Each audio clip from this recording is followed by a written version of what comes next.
चलें जी, स्टार्ट करते हैं। आज हमारा डे 3 है और आज जो पूरे इनकम टैक्स के थ्योरेटिकल एरियाज़ हैं ना, हमने उनको क्विकली डिस्कस करना है और ये मैं शेयर कर दूंगा और ये बड़ी विजिबल होती है जब मैं शेयर करता हूँ। लेकिन ये मिनिमम थ्योरी यही कर लो, जितने पॉइंट्स लिखे हुए हैं इन्हें बस पढ़ लो, याद कर लो और सवाल आएगा लिख लेना, तुम्हारे नंबर जो हैं वो आ जाएंगे।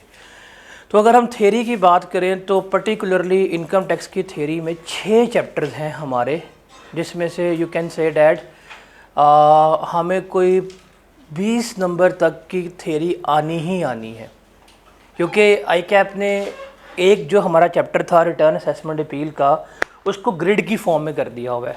जब कोई चीज़ ग्रिड की फॉर्म में हो जाती है तो उसकी टेस्टिंग उतनी होनी ही होनी है। मतलब ऑटम 25 तक ये ग्रिड नहीं होता था। जब ऑटम 25 तक ग्रिड नहीं था तो एक आधी अटैम्प्ट ऐसी भी आई है 2024 में जिसमें से रिटर्न असेसमेंट अपील में से कुछ पूछा ही नहीं है। एक छोटा सा 2 नंबर का सवाल है, आई कैप ने यहाँ तक किया हुआ है और वो पूरी अटैम्प्ट न्यूमेरिकल थी। लेकिन जब का उसने ग्रिड स्पेसिफाई कर दिया है, अब वो 15 नंबर पूछेगा उससे। तो ये वो आपके एरियाज़ हैं थ्योरेटिकल जो हम समझते हैं जी बड़े मुश्किल हैं और हमसे याद नहीं होते। तो इनको समराइज वे में अभी शेयर करूँगा, आप इनको कर जाइएगा। और करना बस क्या है, इनको यहाँ पे पढ़ें, सुने, एक दफ़ा समरी से रीड कर लें और स्प्रिंग 2022 से लेके स्प्रिंग 26 तक के जो पास्ट पेपर्स हैं आप उन्हें क्या कर लें, डिस्कस कर लें, तो आपकी थ्योरी जो है वो कंप्लीट हो जाती है। तो आपको सिर्फ यही थ्योरी चाहिए और यही पास्ट पेपर्स चाहिए, बिकॉज इससे पहले वाले पास्ट पेपर्स जो हैं वो आपके लिए रेलिवेंट नहीं होंगे। अब ये इम्पॉर्टेंट इसलिए भी है कि इसमें से आपको MCQs भी आने हैं। आपके 10 नंबर के MCQs हैं और MCQs में यहाँ से मार्क्स जो हैं वो भी क्या होने हैं, शामिल होने हैं। अब ये हमारा पहला चैप्टर है objectives and system of tax in Pakistan, उसको हम डिस्कस करेंगे। इसमें से 2-3 चीज़ें ही पेपर में आती हैं और जो मिनिमम चीज़ें यहाँ पर डिस्कस की हैं बस आप इसको पढ़ लीजिएगा, PRC में पढ़ के आते हैं और ये सारा जनरल नॉलेज बेस्ड क्वेश्चन है। ये जो आपका सिस्टम ऑफ टैक्सेशन हो गया, एथिक्स हो गया और कॉन्स्टिट्यूशन हो गया, इसमें से मिनिमम 5 नंबर आपको आने हैं और ये फ्री के नंबर होते हैं। अब देखते हैं टैक्स बेसिकली है क्या। Tax is compulsory payment by government. जो गवर्नमेंट पैसे आपसे कलेक्ट कर रही है अंडर द लॉ, उसको हम क्या कहते हैं, हम उसको टैक्स जो है वो कह रहे होते हैं। गवर्नमेंट टैक्स क्यों कलेक्ट करती है, क्योंकि गवर्नमेंट ने रेवेन्यू जो है वो जनरेट करना होता है और उस रेवेन्यू से गवर्नमेंट अपने जो तमाम निज़ाम हैं, अपने मामूलात है, वो क्या करती है, चला रही होती है। अब पास्ट पेपर में जो सबसे ज़्यादा सवाल पूछा गया है ना वो यही है कि ऑब्जेक्टिव्स ऑफ टैक्स क्या हैं। अगर आप इससे कभी भी पास्ट पेपर करेंगे इस चैप्टर के स्पेसिफिकली, तो सबसे ज़्यादा सवाल यही है। आई गेस 6 से 7 दफ़ा ये आया हुआ है कि ऑब्जेक्टिव्स ऑफ टैक्सेशन क्या हैं। तो टैक्स के 2 तरह के ऑब्जेक्टिव हैं, एक है रेवेन्यू ऑब्जेक्टिव और दूसरा है non revenue objectives. Revenue objectives क्या हैं कि हम टैक्स क्यों कलेक्ट कर रहे हैं, बिकॉज पैसा चाहिए। पैसा क्यों चाहिए, ताकि हम गवर्नमेंट चला सकें, तनख्वाहें दे सकें, डेवलपमेंट कर सकें। ये सारा कुछ हमारा क्या होते हैं, रेवेन्यू ऑब्जेक्टिव्स में आते हैं। हमारे लिए रेवेन्यू से ज़्यादा नॉन रेवेन्यू ऑब्जेक्टिव्स हैं कि गवर्नमेंट पैसों के अलावा क्या कुछ टैक्स से हासिल करना चाहती है। तो रिमेंबर, अपनी गवर्नमेंट पॉलिसीज़ को इम्प्लीमेंट करने के लिए, चाहे वो इकोनॉमिक पॉलिसी हैं या सोशल पॉलिसीज़ हैं, गवर्नमेंट टैक्सेस का इस्तेमाल करती है। फेयर डिस्ट्रीब्यूशन ऑफ वेल्थ के लिए गवर्नमेंट टैक्सेस का इस्तेमाल करती है कि टैक्स किससे लेगी, अमीरों से। किसके ऊपर लगाएगी, गरीबों के ऊपर। ये रोड्स, हॉस्पिटल, स्कूल्स, यहाँ पे गरीब लोग जाते हैं, अमीर लोग यहाँ नहीं जाते, वो लंदन जाते हैं। उसके बाद है prevent concentration of wealth in few hands. हाँ, अगर दौलत कुछ लोगों के पास रहेगी, अमीर तो जाएंगे, तो इनसे टैक्स लो, क्या करो, आवाम पे लगाओ। फिर सिलेक्टेड गुड्स जो हैं उनको प्रमोट करने के लिए गवर्नमेंट टैक्स माफ़ करती है या गवर्नमेंट जो है वो ज़ीरो रेटिंग इंट्रोड्यूस करवाती है। अब हमें पढ़ के आए हैं what is the main benefit of zero rating, कि रिफ़ंड मिलेगा। और आप कर क्या रही है, एक्सपोर्ट कर रहे हैं, तो एक्सपोर्ट को बढ़ाने के लिए गवर्नमेंट क्या करती है, ये चीज़ें जो हैं दे रही होती है। फिर लोकल इंडस्ट्री को प्रोटेक्ट करने के लिए गवर्नमेंट इंपोर्ट्स के ऊपर हाई टैक्स करती है। अगर आज पाकिस्तान से इंपोर्ट टैक्स ख़त्म हो जाए तो पाकिस्तान की तमाम लोकल इंडस्ट्री ख़त्म हो जाएगी, क्योंकि फिर आप कोई भी चीज़ जो है वो मेड इन पाकिस्तान इस्तेमाल नहीं करेंगे। ये हमारा वतीरा है, हमारा नहीं, हर दुनिया में होता है कि आप जिस कंट्री से बिलोंग करते हैं आपको लगता है इसकी चीज़ अच्छी नहीं है, जो उससे दूसरी चीज़ है वो क्या है, हमारे लिए अच्छी है। जैसे अगर आपने अभी रिसेंट रिपोर्ट पढ़ी हो इस फाइनेंशियल ईयर में, जो भी शुरू हुए, जिसके अभी 6 माह ही हुए हैं, पाकिस्तान की कार इंडस्ट्री ने बूम की है वापस, कोई 4 साल के बाद या 6 साल के बाद इसने रिकवरी की फ़ेज़ में एंटर की है। क्यों कि गवर्नमेंट ने इंपोर्ट इतनी महंगी कर दी गाड़ियों की, तो अल्टीमेटली क्या हुआ है, लोकल गाड़ी बिकी है, लोकल इंडस्ट्री चलना शुरू हो गई है। अब आपके लिए आल्टो ये वो, लेकिन चली है वो। तो लोकल इंडस्ट्री को प्रमोट करने के लिए गवर्नमेंट क्या करती है, ये चीज़ कर रही होती है कि इंपोर्ट क्या कर दे, आपकी बहुत महंगी कर दे। और हमें पढ़ के भी हैं सेल्स टैक्स में कि लोकल चीज़ पर टैक्स कितना है, 18% है, इंपोर्टेड पे कितना है, 25। तो जब 25% टैक्स है, चीज़ महंगी है, तो क्या होगा अल्टीमेटली, लोग किसके ऊपर जाएंगे, लोकल पे जाएंगे। फिर इन्फ्लेशन के इम्पैक्ट को मिटिगेट करने के लिए गवर्नमेंट टैक्सेस को रिड्यूस करती है। अभी महंगाई हो रही है, अभी पेट्रोल फॉर एग्जांपल 313 रुपये का है, महंगाई हुई है, अच्छी खासी महंगाई है। अगर आज गवर्नमेंट क्या जी हमने थोड़ी इन्फ्लेशन कंट्रोल करनी है, इलेक्शन सर पे आ रहे, तो क्या करेगी गवर्नमेंट, पेट्रोल की कीमत गिरा देगी। और पेट्रोल की कीमत कैसे गिराएगी, टैक्सेस जो है कम कर देगी, ताकि हमें क्या मिल जाए, अगले वोट मिल जाए। लेकिन उससे क्या होगा, महंगाई का इफेक्ट जो है वो कम हो रहा होगा। फिर health, educational sector, science, research, energy, national defence के लिए भी टैक्सेस का इस्तेमाल होता है। वो जो आपने इंडिया का पकड़ के पहला था, पैसे कहाँ से आए थे, बम कहाँ से बनाए थे आपने यहाँ पे टैक्सेस से ही पैसे इकट्ठे किए थे, आप किए थे। अब आपकी पुलिस की जो रिफॉर्म्स हैं, जो पुलिस में इतनी डेवलपमेंट हुई है, तरक्की हुई है, वो कहाँ से पैसा आया, टैक्सेस से ही आया। आप कभी अपने पूछिएगा एल्डर से कि 20 साल पहले की पंजाब पुलिस और आप में कितना फ़र्क है, ज़मीन आसमान का फ़र्क है। दे आर ग्रेजुअली डेवलपिंग, अपने आप को कर रहे हैं। फिर जो अनडिज़ायरेबल सेक्टर्स होते हैं उनको निगेट करने के लिए गवर्नमेंट जो है वो क्या करती है, उन पे हाई टैक्सेस लगाती है। जैसे तंबाकू हो गया, सिगरेट हो गया, वो इस पर टैक्सेस ज़्यादा करी ताकि लोग इस पर कम से कम इस्तेमाल करें। फिर डिफरेंट कंट्रीज से ट्रेड करने के लिए गवर्नमेंट क्या करती है, टैक्सेस को इस्तेमाल करती है। जैसे चाइना में कहते हैं कि आकर जी हमारे मुल्क में डैम बना लें, 10 साल तक पैसे आपको देंगे, हम आपको टैक्स नहीं देंगे। ये आपकी मेट्रो बस किसने बनाई है, आपने बनाई है, नहीं, डैट इज़ मेड बाय तुर्की। आपने उनको टैक्स की एग्जेम्पशंस दी थी, उनको रेवेन्यू दी है, वो काम करके गए, पैसे मांगे गए हैं। मोटरवे किसने बना के दिया था आपको, साउथ कोरियन कंपनी से बना के दिया, आपने उनको रेवेन्यूज़ दी हैं, टैक्स पे ट्रेड किया होता। ये जो ऑरेंज ट्रेन है किसने बनाई है, चाइना ने बनाई है, रेवेन्यू वो ले रहे हैं। तो आप टैक्सेस के ऊपर डील करते हैं कि अब हमारे पास आकर इन्वेस्टमेंट कर लें, हमारे से कारोबार कर लें, हमारी पोर्ट इस्तेमाल कर लें, हम वहाँ पे टैक्स नहीं लेंगे, तो सारा कुछ इस्तेमाल करते हैं। फिर डॉक्यूमेंटेशन ऑफ इकॉनमी के लिए, अगर आप कैश में डील करेंगे टैक्स लगा देंगे, अगर आप बैंक में डील करेंगे टैक्स नहीं लगाएंगे। क्यों, what is the purpose of that, कि हम बैंक में इसलिए टैक्स लगाना छोड़ रहे हैं कि भाईजान द थिंग इज़ डैट कि डॉक्यूमेंटेशन ऑफ इकॉनमी हो। आपको शायद अंदाज़ा नहीं है कि पाकिस्तान की कैश इकॉनमी पाकिस्तान की टोटल इकॉनमी से बड़ी है। जितनी ट्रांजैक्शन कैश पे होती है उतनी तो बैंक में ट्रांजैक्शन ही नहीं होती। ये तो फिर बड़े शहर है, लाहौर, पिंडी, इस्लामाबाद, कराची हो गया, यहाँ से बाहर निकल के देखें छोटे शहरों में तो इसका क्या कहते हैं कंसेप्ट ही नहीं है। बैंक्स कभी भी बैंकिंग ट्रांजैक्शन का नहीं है। आप KPK में जाएँ नहीं लेते, गिलगित में जाएं नहीं लेते, कश्मीर में जाएं नहीं लेते। तो आपकी कैश बेस इकॉनमी बहुत बड़ी है। अब लाहौर में चले जाएं, आप जाएं लाहौर में शालम मार्केट में, बल्क है, सारा बल्क में सामान है, और रोज़ में मिलियंस ऑफ रुपीज़ की ट्रेड होती है, ऑन कैश होती है, लेकिन कोई रिकॉर्ड नहीं है। जब रिकॉर्ड ही नहीं है तो कोई टैक्स होगा, नहीं होगा। दुकानदार ने कितना बेचा है कोई पता नहीं है। तो टैक्स डिपार्टमेंट में जब आप काम करते हैं तो वहाँ पे आप एक बड़ा एक वो सुनते हैं जुमला कि जो बैंक में है वो इनकम है, जो कैश में है वो हमारा है। तो हर एक की कोशिश होती है, हर बिज़नेस की, वेल इस्टेब्लिश बिज़नेस की भी होती है कि मैक्सिमम हम कैश में पकड़ें चीज़ें, ताकि कैश हम कहेंगे जी हमारे पास तो आया नहीं है। बिकॉज कैश कितना रिसीव किया आप साबित नहीं कर सकते। आपने लाख किया है, आप 10,000 बता दें, तो इसलिए गवर्नमेंट कहती है कि अगर आप कैश में डील करेंगे तो हम आप पे टैक्स डबल कर देंगे। आप बैंक पे डील करेंगे तो हम क्या करेंगे, टैक्स आपको माफ़ कर देंगे। फ़ायदा क्या होगा, डॉक्यूमेंटेशन।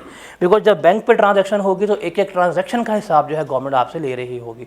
फिर रिसर्च एंड डेवलपमेंट को इनकरेज करने के लिए भी गवर्नमेंट क्या करती है, टैक्सेस को इस्तेमाल कर रही होती है। तो ये कुछ नॉन रेवेन्यू ऑब्जेक्टिव्स हैं, लेकिन ये one of the most famous question है जो पेपर में आपको मिलता है सबसे ज़्यादा। उसके बाद है आपके पास कैनन्स ऑफ टैक्सेशन, जो एडम स्मिथ ने दिए थे। 4 बेसिक कैनन्स ऑफ टैक्सेशन थे। That was equality, certainty, convenience of payment और इकोनॉमी ऑफ कलेक्शन। के एक बेहतर सिस्टम जो है वो किस पे बेस करेगा, इन 4 कैनन्स पे बेस करेगा। इक्वालिटी का मतलब है कि आपने सब पे टैक्स लगाना, किसी को छोड़ना नहीं है, कोई अमीर गरीब नहीं है, टैक्स सबसे लेना, लेकिन उनकी पेइंग कैपेसिटी के मुताबिक लेना है। सर्टेनिटी कि आपको पता होना चाहिए कि टैक्स कितना पे कर रहे हैं। आप ट्रैवल करते हैं लाहौर से इस्लामाबाद और वो इससे ले रहा 100 रुपया, इससे 500, इससे 1000, किसी को पता नहीं टैक्स कितना सर्टेन है। लोग टैक्स पे करेंगे? कभी भी पे नहीं करेंगे। तो टैक्स क्या होना चाहिए? सर्टेन। फिर है कन्वीनियंस ऑफ पेमेंट, के इसका मोड जो है वो क्या होना चाहिए? ईजी होना चाहिए। अगर टैक्स मुश्किल से पे हो रहा लाइनों में लग के, जून का महीना है, लाइनों में लगे हुए हैं, लोग टैक्स पे करेंगे? कभी भी पे नहीं करेंगे, क्योंकि भाड़ में जाओ, हम टैक्स भी पे कर रहे हैं, जलील भी हो रहे हैं, कभी भी नहीं करेंगे। तो क्या होना चाहिए? ईजी सिस्टम हो। आप मोबाइल ओपन करें, स्कैन करें, पेमेंट करें। तो जितना सिस्टम ईजी होगा उतना ही क्या होगा आपके लिए, टैक्स कलेक्शन बेहतर होगी। जैसे अभी भी ये जो टोल प्लाजाज है, अगर आपके पास कैश नहीं है आप होंगे जलील, वो कैश में टैक्स लेते हैं। आपके पास इजी पैसा है, वट एवर जो भी है, बैंक ट्रांजेक्शन नहीं करते, वो कहते हैं एम टैग कर लें या कैश में पेमेंट कर लें। तो अभी भी वहाँ पे एक लूप होल है, आवाम तंग होती है। उसके बाद है इकोनॉमी ऑफ कलेक्शन, कि भाई टैक्सेस सस्ते होने चाहिए। वो ना हो कि आपका टैक्स कलेक्ट हुआ है 100 रुपये का और ख़र्चा 120 का हो गया, तो क्या होगा? लोग टैक्सेस देंगे? नहीं। सेकेंडली, अगर आप 100 रुपये कमा रहे हैं और गवर्नमेंट 70 रुपये टैक्स लेके चली गई है, आप कितने बचे हैं? तो ये क्या टैक्स बहुत महंगा नहीं पड़ गया? अगर इतना महंगा टैक्स पड़ रहा है आपको, तो आप कारोबार करेंगे? क्योंकि भाड़ में जाओ, हम कमा किसके लिए? गवर्नमेंट के। तो टैक्स आपके लिए भी इकोनॉमिकल होना चाहिए और जिस कारोबार से आप ले रहे हैं उसके लिए भी क्या होना चाहिए? ये सस्ता होना चाहिए। उसके बाद है एक और सवाल, वो तो था नॉन रेवेन्यू ऑब्जेक्टिव्स। एक है taxes as means for development, कि हम तरक्की के लिए टैक्स को किस तरह से इस्तेमाल करते हैं। तो रिमेंबर, आप एग्रीकल्चर डेवलपमेंट के लिए टैक्सेस को इस्तेमाल करते हैं किस तरह से? आप ये खाद के ऊपर टैक्स कम कर देते हैं, ट्रैक्टर्स के ऊपर कम जो टैक्स है वो कम कर देते हैं, बीजों की इंपोर्ट जो है उसको आप एग्जेम्प्ट कर देते हैं, सेल्स टैक्स में टैक्स नहीं ले रहे, जो यहाँ पे अदवियात इस्तेमाल हो रही हैं आप उनको टैक्स ख़त्म कर देते हैं, टैक्स एग्जेम्प्ट कर देते हैं। इससे क्या प्रमोट होगा? एग्रीकल्चर। अभी भी हमने जब सेल्स टैक्स में पढ़ा था 6 शेड्यूल में, पहली चीज़ क्या पढ़ी थी कि जो रॉ फॉर्म में आप एग्रीकल्चर प्रोड्यूस बेचते हैं वो क्या है? एग्जेम्प्ट है, उस पर टैक्स नहीं लगाया होगा आपने, ताकि क्या करें, लोग मज़ीद इसको प्रमोट करें। ट्रैक्टर्स जो हैं उसके ऊपर टैक्सेस कम है, हम ट्रैक्टर्स पे एग्जम्पशंस दे रहे हैं। फर्टिलाइजर्स के ऊपर टैक्स कम है, आई गेस 2% टैक्स है फर्टिलाइजर्स के ऊपर as of now, if I am not wrong, मुझे भी याद नहीं है। तो किस लिए? प्रमोट करने के लिए। फिर गवर्नमेंट कहती है कि हमारा काम वेलफेयर करना है, लेकिन 24 करोड़ की अवाम में हम हर जगह वेलफेयर नहीं कर सकते। NGO इस्टेब्लिश हुई हैं, गवर्नमेंट कहती है आप जाएँ, आप किसी NGO को डोनेशन करें, आप डोनेट करेंगे, बेनिफिट हम आपको देंगे, क्या? रिबेट दे देंगे। तो आपको जो रिबेट्स दे रहे हैं, क्यों? ताकि डोनेशन का कल्चर प्रमोट हो। तो बेनिफिट तो है ये। आपके पास आज अगर 1 लाख रुपया जाकर डोनेट करें किसी हॉस्पिटल में ईदी वालों को, आपको टैक्स का बेनिफिट दे देंगे, टैक्स छोड़ देंगे। उसके अलावा लोकल इंडस्ट्री को प्रोटेक्ट करने के लिए गवर्नमेंट इंपोर्ट्स को बहुत ज़्यादा महंगा कर देती है। उसके अलावा हायर इनकम ग्रुप से गवर्नमेंट टैक्स ज़्यादा लेती है, लो इनकम से टैक्सेस कम लेती है। फिर जो इलाके तरक्की याफ्ता नहीं है उनको डेवलप करने के लिए गवर्नमेंट क्या करती है? इंडस्ट्रियल जोन्स बनाती है। जैसे इस्लामाबाद डेवलप्ड है, पिंडी डेवलप्ड है, लेकिन रवात उसके बिल्कुल साथ है, वो डेवलप नहीं है। तो गवर्नमेंट ने क्या किया था, रवात को, उस एरिया को और पिंडी के रीजन को डेवलप करने के लिए उन्होंने फिर रवात इंडस्ट्रियल जोन बना दिया कि यहाँ पे जो बंदा आएगा, फैक्ट्री लगाएगा, हम उसको बेनिफिट्स देंगे, सस्ती बिजली, अच्छी सड़कें देंगे, टैक्सेस कम देंगे, इंपोर्ट ये वो। अब एक कोई भी ऐसा इलाका जो गवर्नमेंट डेवलप करना चाहती है तो वो क्या करती है, उसको डिक्लेयर कर देती है कि भाई ये हमारा क्या है, ट्रेड फ्री जोन है, या ये हमारा इकोनॉमिक जोन है, यहाँ पर फैक्ट्री लगाओ। अब एक जगह पे एक कारखाना लगता है तो वो 20 साल में पूरी जगह आबाद कर देते हैं, क्योंकि एक फैक्ट्री लगेगी, वहाँ पे मुलाजिम काम करने आएंगे, सड़कें बनेंगी, लोग मूव होंगे, फैमिलीज़ मूव होंगी, क्वार्टर्स बनेंगे, स्कूल खुलेंगे, अल्टीमेटली क्या होगा, वो जगह आबाद हो जाएगी। कभी भी किसी से पूछिएगा कि आज से 30 साल पहले लाहौर में आप ठोकर क्रॉस नहीं करते थे, डर लगता था रात के टाइम, क्योंकि आगे कुछ डेवलपमेंट ही नहीं थी, डर लगता था बाकायदा। गवर्नमेंट ने क्या किया, गवर्नमेंट ने सुंदर इंडस्ट्रियल एरिया को अनाउंस कर दिया कि हम इंडस्ट्रियल एरिया बना रहे हैं, फैक्ट्रियाँ लगाएं, ये और वो है। 30 साल पहले अनाउंस हुआ या 35 साल पहले अनाउंस हुआ, लास्ट टाइम नवाज शरीफ ने अनाउंस किया था जब वो पहला PM था, बिफोर मुशर्रफ के दौर पे। आज जाके देखें, आज सुंदर इंडस्ट्रियल एरिया में उस लेवल की सोसाइटी बनी हुई है कि आपकी सोच है। 30 साल लगे हैं बस, ये 35 साल लगे हैं, लेकिन वो एरिया जहाँ पे लोग डरते से जाते हुए रात के टाइम, वो इतना डेवलप हो गया कि वहाँ बहरिया टाउन है इस वक्त। बहरिया टाउन सुंदर के अंदर से निकलता है, DHA के सेक्टर्स आ रहे हैं, फ़िज़ाइया वहाँ पे लगता है जाके। क्यों? क्योंकि गवर्नमेंट ने डेवलप करवाया। क्या गवर्नमेंट ने बना के दिया? गवर्नमेंट ने बना के नहीं दिया, गवर्नमेंट ने एक इंडस्ट्री जोन बना दिया, फैक्ट्रियाँ आई हैं, लोग आए हैं, इन्फ्लक्स हुआ, तो आहिस्ता आहिस्ता क्या किया, वो एरिया डेवलप हो गया। तो ये गवर्नमेंट क्या करती है, इंडस्ट्रियल जोन्स जो हैं वो क्रिएट करके दे रही होती है, तो ये आपने लिख लेना है। उसके बाद है kinds of taxes. There are 3 kinds of taxes, proportional taxes, progressive taxes and regressive taxes. Proportional tax के ग्राफ से समझ लीजिएगा कि हर एक के ऊपर हम टैक्स का रेट क्या लगाते हैं, सेम लगाते हैं। इसकी सबसे बेस्ट एग्जांपल क्या है, सेल्स टैक्स। आप 100 का खा रहे हैं, 20 का खा रहे हैं, करोड़ का खा रहे हैं, लेकिन टैक्स कितना है, सेम है। इर्रिस्पेक्टिव ऑफ योर इनकम हम क्या कर रहे हैं, टैक्स ले रहे हैं। उसके बाद है प्रोग्रेसिव टैक्स। इनकम बढ़ेगी, टैक्स क्या होगा, बढ़ेगा। अब जिसकी इनकम 6 लाख है, टैक्स ही ले रहे। जिसकी इनकम 12 लाख है, उस पर टैक्स 1000 रुपया ले रहे हैं। जिसकी इनकम 40 लाख है, उस पर टैक्स हम 32% ले रहे हैं। इनकम बढ़ती जा रही है, टैक्स जो है बढ़ता जा रहा है। फिर regressive tax. Regressive tax basically क्या होता है कि जिसकी इनकम कम है उससे हम टैक्स ज़्यादा ले रहे हैं, जिसकी इनकम ज़्यादा है उससे हम टैक्स क्या कर रहे हैं, कम। ये हम हमेशा बात करते हैं टैक्स के इम्पैक्ट की, कि टैक्स का इम्पैक्ट कितना बड़ा है। जैसे फॉर एग्ज़ाम्पल इस वक्त लाहौर से इस्लामाबाद का जो टोल टैक्स है वो 1500 रुपये। कोई भी गाड़ी जाएगी लाहौर से इस्लामाबाद अपनी, कितना टैक्स पे करेगी, 1500 रुपया। एक बंदा निकलता है उसके पास मेहरान है, एक बंदा निकलता है उसके पास करोला है, एक बंदा निकलता है उसके पास क्रूज़र है। तीनों बंदे पहुँचे हैं इस्लामाबाद।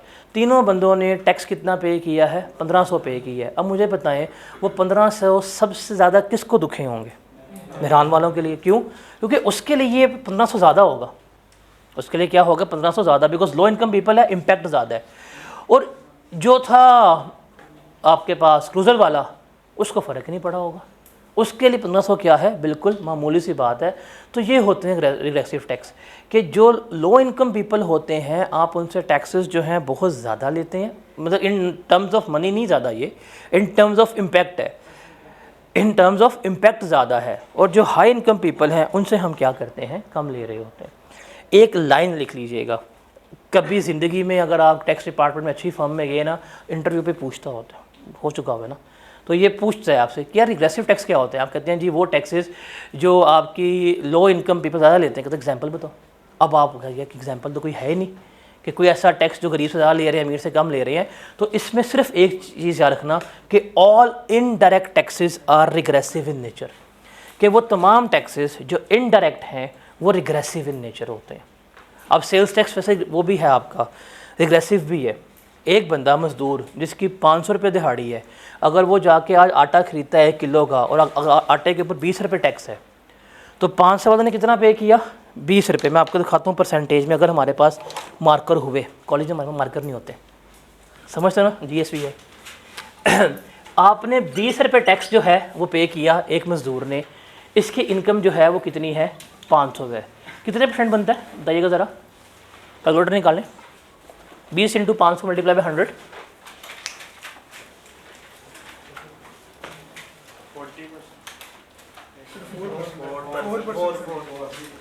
भाई गम उसको वह फील तू कर रहे, कैसे नींद आ गई थी। कितना है, 4%। अच्छा, एक वो बंदा जिसकी इनकम 5000 रुपया है, उसने भी टैक्स पे किया, आटा लिया 1 किलो 20 रुपये का, कितना टैक्स पे किया, 0.004 0.004 आना चाहिए मेरे ख्याल, 0.4% है। और अगर एक बंदा जिसकी इनकम 5 लाख है, बताएं,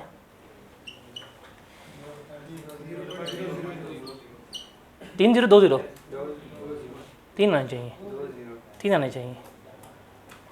ये 5 लाख है, नोट 50,000 है, 3 जीरो होने चाहिए। तो आप खुद देखें, ये 20 रुपये टैक्स जो है ज़्यादा किसकी जेब से निकल रहा है। जिस बंदे की जेब में 500 रुपया आया उसके लिए ये 5% है उसकी इनकम का, ये 4% है।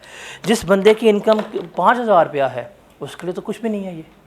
तो जितने भी इनडायरेक्ट टैक्सेस होते हैं ना, वो सारे ये रिग्रेसिव इन नेचर हैं।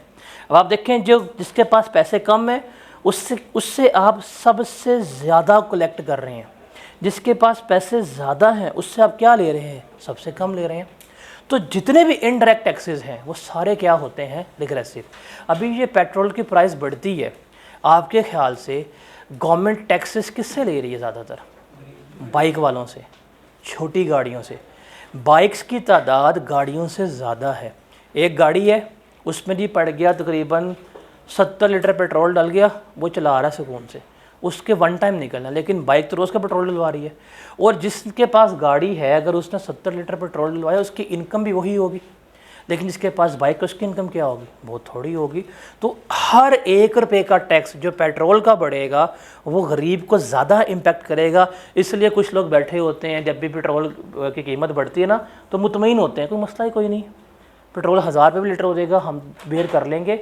लेकिन वो बेयर कर सकते हैं, अवाम बेयर नहीं कर सकती, बिकॉज अवाम की पेइंग कैपेसिटी क्या है? कम है। तो जिसकी पेइंग कैपेसिटी कम है उससे आप टैक्स क्या ले रहे हैं? ज़्यादा ले रहे हैं।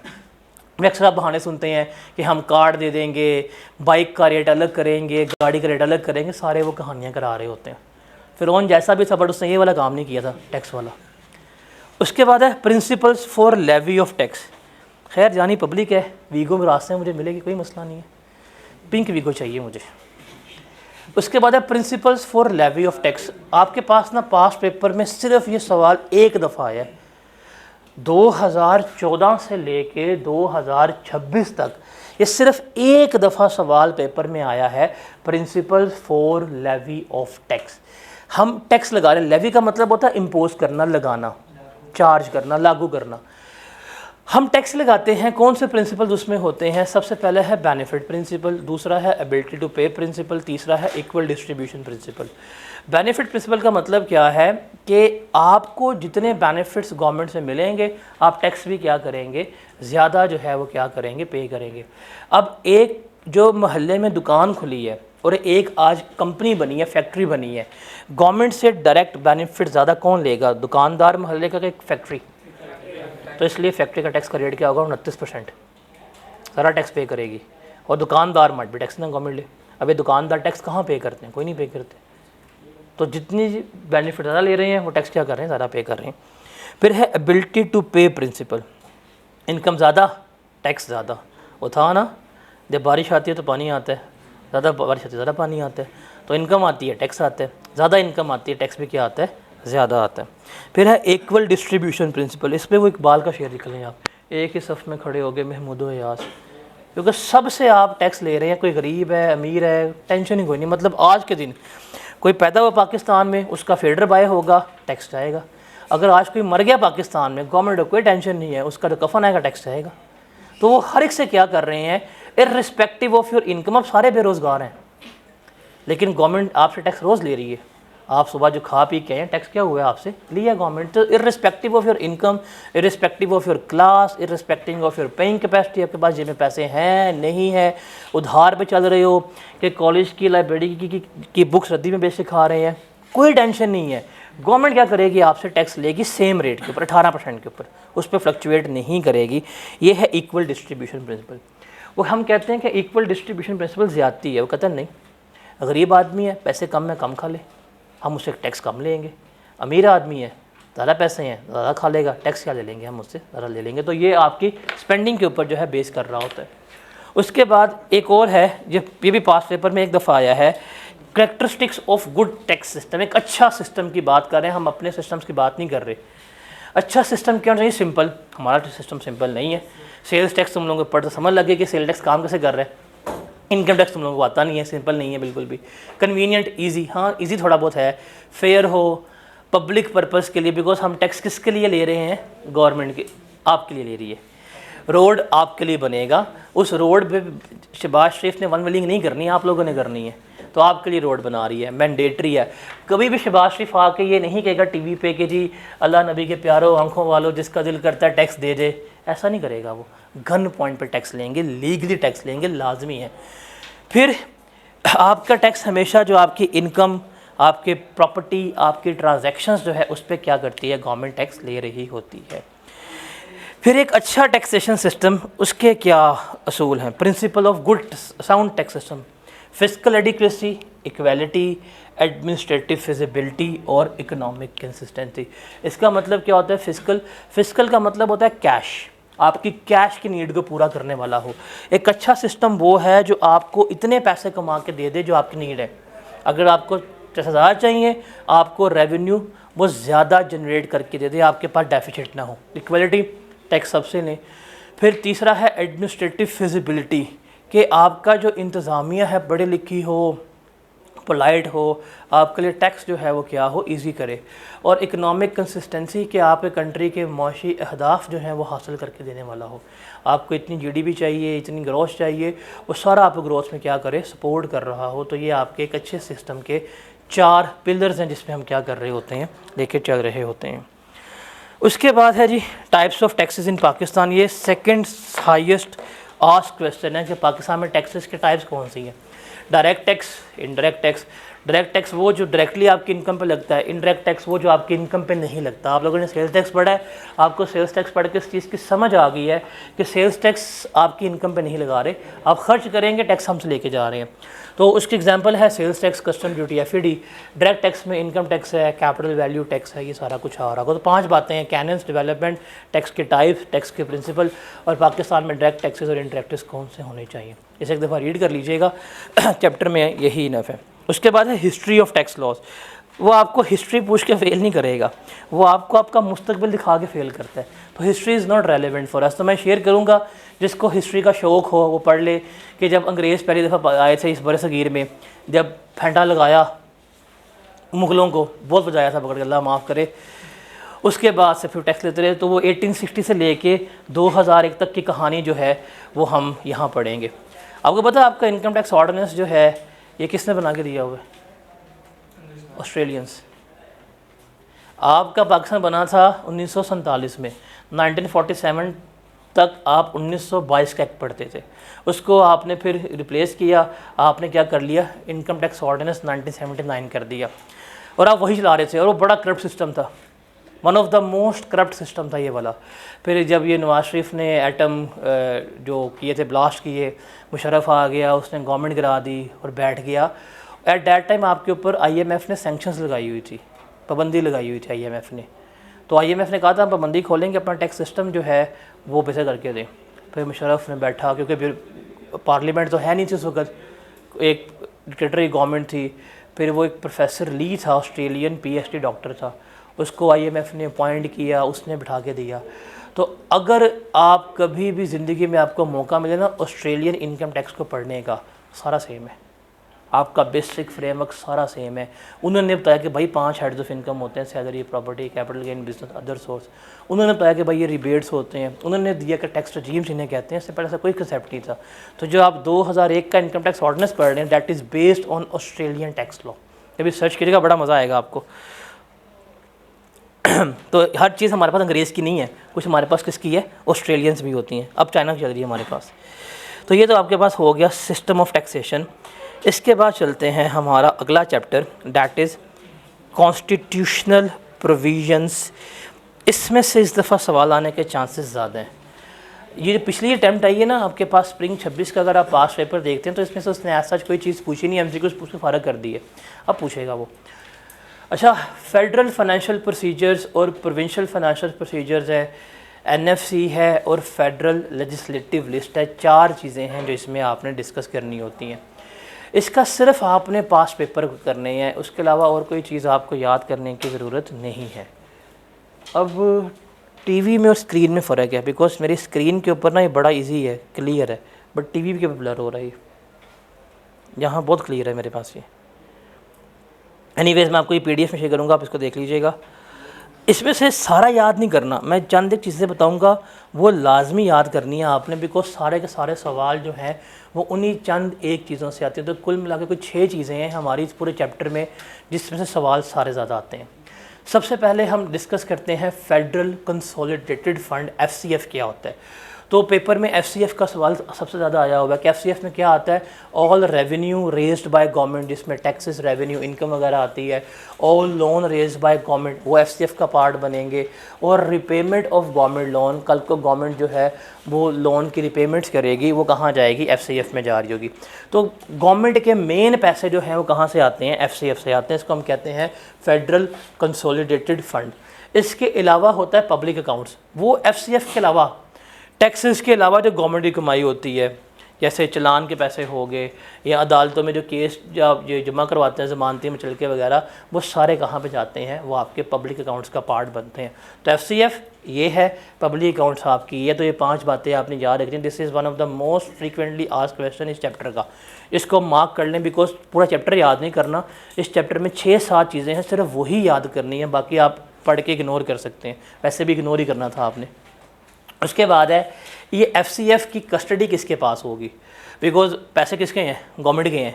तो अगर गवर्नमेंट के पैसे हम गवर्नमेंट के पास ही रखवा दें तो कितनी ईमानदार गवर्नमेंट है हमारी, इस ऐसे नहीं होता। इसलिए आप कभी देखिएगा कि पब्लिक अकाउंट्स कमेटी का चेयरमैन हमेशा अपोजिशन से आता है, हमेशा।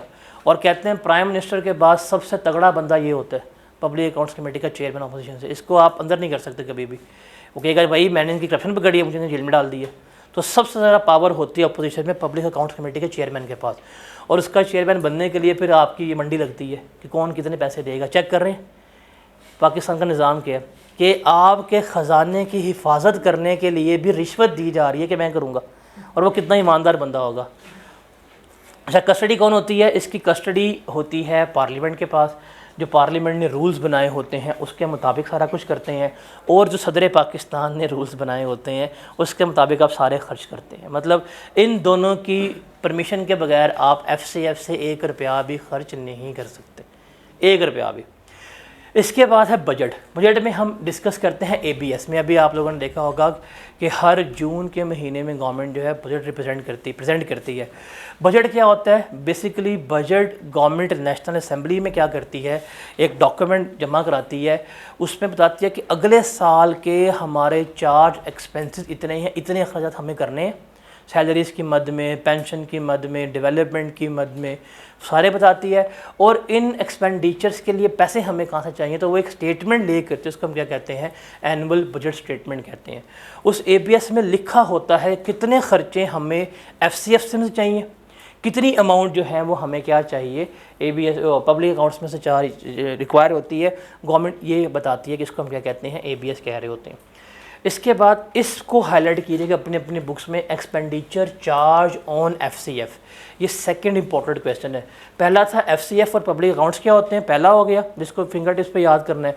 दूसरा है एक्सपेंडिचर चार्ज ऑन FCF कि FCF से कौन कौन से अखराजात आप पे करते हैं। फंड तो है, पैसा है, तो रिमेंबर सैलरीज़ ऑफ प्रेसिडेंट, सदर पाकिस्तान की तनख्वाह, उनके ऑफिस के सारे अखराजात यहाँ से पे होंगे।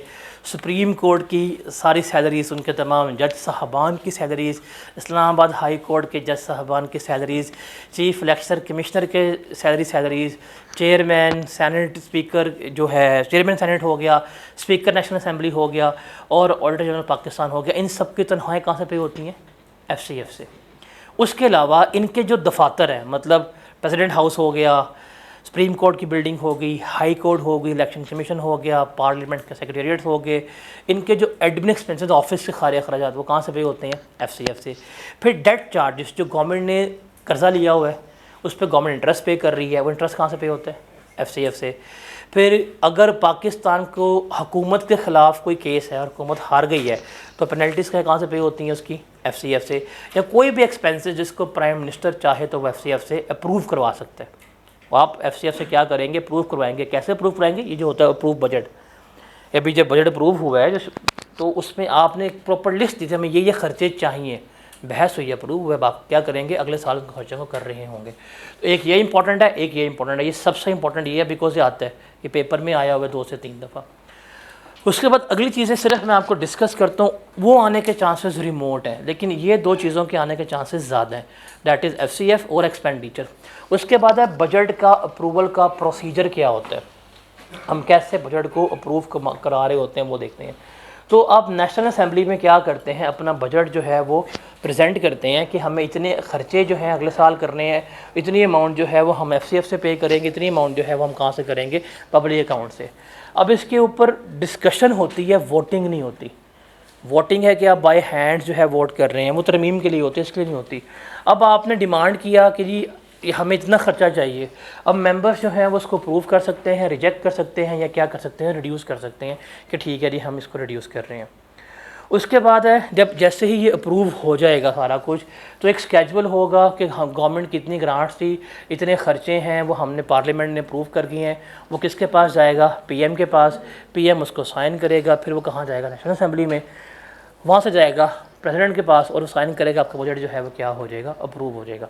अप्रूव होने के बावजूद जो आपने खर्चे अप्रूव करवाए हैं जब भी चाहिए होंगे तो प्राइम मिनिस्टर के साइन जो हैं वो आपको लाजमी चाहिए होंगे। अदरवाइज़ कोई ख़र्चा हो गया और पीएम ने साइन ना किया तो पीएम अंदर, तो पीएम के सिग्नेचर बड़े मैंडेटरी होते हैं ख़र्चा करने के लिए भी। उसके बाद है सप्लीमेंट्री ग्रांट्स। गवर्नमेंट ने अप्रूव किया बजट, सारा कुछ सही चल रहा था, जंग लग गई। अब जंग तो सिलेबस में थी ही नहीं, जंग लग गई, खर्चा हो गया। अब उस खर्चे को करने के लिए आपको एक्स्ट्रा पैसे चाहिए, तो क्या करेंगे, दोबारा बजट लेके आएंगे? नहीं, वो क्या करेंगे, वो सप्लीमेंट्री या एक्सेस ग्रांट्स जो है वो अप्रूव करवा लेंगे, सेम डिस्कस होंगी पार्लियामेंट में और आप उसे क्या ले लेंगे, अप्रूवल जो है वो ले रहे होंगे। उसके बाद है वोट्स ऑन अकाउंट, कि समटाइम्स क्या होता है कि आप हर महीने बुला के हर महीने के एक्सपेंसेस तो अप्रूव नहीं करवाएंगे, आप क्या करते हैं, आप एक्स्ट्रा 4 महीने तक के एक्सपेंसेस जो हैं वो एडवांस में अप्रूव करवा के बैठ जाते हैं। और ये 4 महीने के एक्सपेंसेस क्यों आपने एडवांस में अप्रूव कराए होते हैं, बिकॉज कुछ भी हालात हो सकते हैं, जंग लग गई, मेरे अजीज़ हमवतनों हो गया, रात को बिल्कुल सही से सुबह हुए उठे तो एक तकरीर हुई है, गवर्नमेंट है ही नहीं, असेंबली डिसॉल्व हो गई है, या इलेक्शन आगे सर पे 5 साल मुद्दत की पूरी हो गई है, अब गवर्नमेंट कौन चला रहा है, बिकॉज आपके पास पीएम नहीं है, आपके पास एमएनएज नहीं है, पार्लियामेंट है ही नहीं फंक्शनल, तो कौन चलाएगा, बिकॉज गवर्नमेंट लाने के लिए खर्चा करना है, खर्चा इस बंदे ने करना है, खर्चे की अप्रूवल किसने देनी है, पार्लियामेंट ने देनी है, दोनों गायब है। तो इस केस में हम क्या करते हैं, फिर हम एडवांस में 4 महीने तक के अखराजात जो हैं वो क्या करते हैं, अप्रूव करवा के रखते हैं in that case of emergencies. और मोस्टली हम ये जब पार्लियामेंट डिज़ोल्व होनी होती है तो उसमें हम करते हैं, जैसे जब ये पार्लियामेंट डिज़ोल्व होगी तो जाने से पहले ये अगले 4 माह खर्चे अप्रूव करवा के जाएंगे, साइन करके जाएंगे, ताकि जो इंटरिम गवर्नमेंट आए वो बस इलेक्शन कराए और नई गवर्नमेंट आके मुल्क जो है संभाल ले। उसके बाद है सेक्रेटेरिएट्स ऑफ मजलिस शूरा पार्लियामेंट, जिसमें सेनेट आता है, उसमें असेंबली आती है। इसका सेक्रेटेरिएट्स लाने के तमाम रूल्स एंड रेगुलेशन जो है वो पार्लियामेंट बनाती है और उसी के मुताबिक सारा काम कर रहे होते हैं। और हर हाउस की अपनी फाइनेंस कमेटी होती है जो बताती है कि जी हमारा फंक्शन क्या है, हमारे हाउस में कितने अखराजात होंगे। जैसे पाकिस्तान में अगर रोटी जो है वो 20 रुपये की है तो पार्लियामेंट के कैफेटेरिया में एमएनएस के लिए रोटी 2 रुपये की होती है। आपको पता है इतने गरीब एमएनएस हैं हमारे कंट्री के, तो इनको आपने कितना ख़र्चा करना है, इनके सैलरीज कितनी देनी है, इनके प्रोटोकॉल पे कितने खर्चे करने हैं, तो सारा कुछ ये फाइनेंस कमेटीज़ जो हैं वो तय करती हैं। इसमें कौन कौन होता है, स्पीकर या चेयरमैन होगा, फाइनेंस मिनिस्टर होगा और कुछ मेंबर्स होंगे हाउस के अपोजिशन एंड गवर्नमेंट बेंचेस से जो क्या कर रहे होंगे, इसको चला रहे होंगे। That is whole about FCF, federal financial procedures. तो आपके लिए FCF फेडरल फीचर के FCF इंपॉर्टेंट है, एक्सपेंडिचर्स चार्ज अपॉन FCF और ABS, ये 3 चीज़ें सिर्फ आपने याद रखनी है। ये तो हो गया वफाक का। अब हम कहाँ पे आते हैं, चाचू के बाद आते हैं हम पंजाब गवर्नमेंट में। चाचू फेडरेशन में है, अब हम कहाँ पे आ गए हैं, पंजाब में। तो इन दोनों को याद करने के लिए ना सिंपल ये टेबल याद कर लें, बिकॉज जितनी चीज़ें आपने वहाँ पढ़ी हैं सेम चीज़ें यही हैं, बस फ़र्क जो है वो क्या है, सूबे का और वफाक का है। सूबे में सरबराह जो है वो गवर्नर होता है, चीफ़ एग्जेक्टिव CM होता है। वफाक में सरबराह सदर पाकिस्तान होता है और चीफ़ एग्जेक्टिव कौन होता है, प्राइम मिनिस्टर होता है। वफाक में सुप्रीम कोर्ट है, सूबों के पास क्या है, हाई कोर्ट है।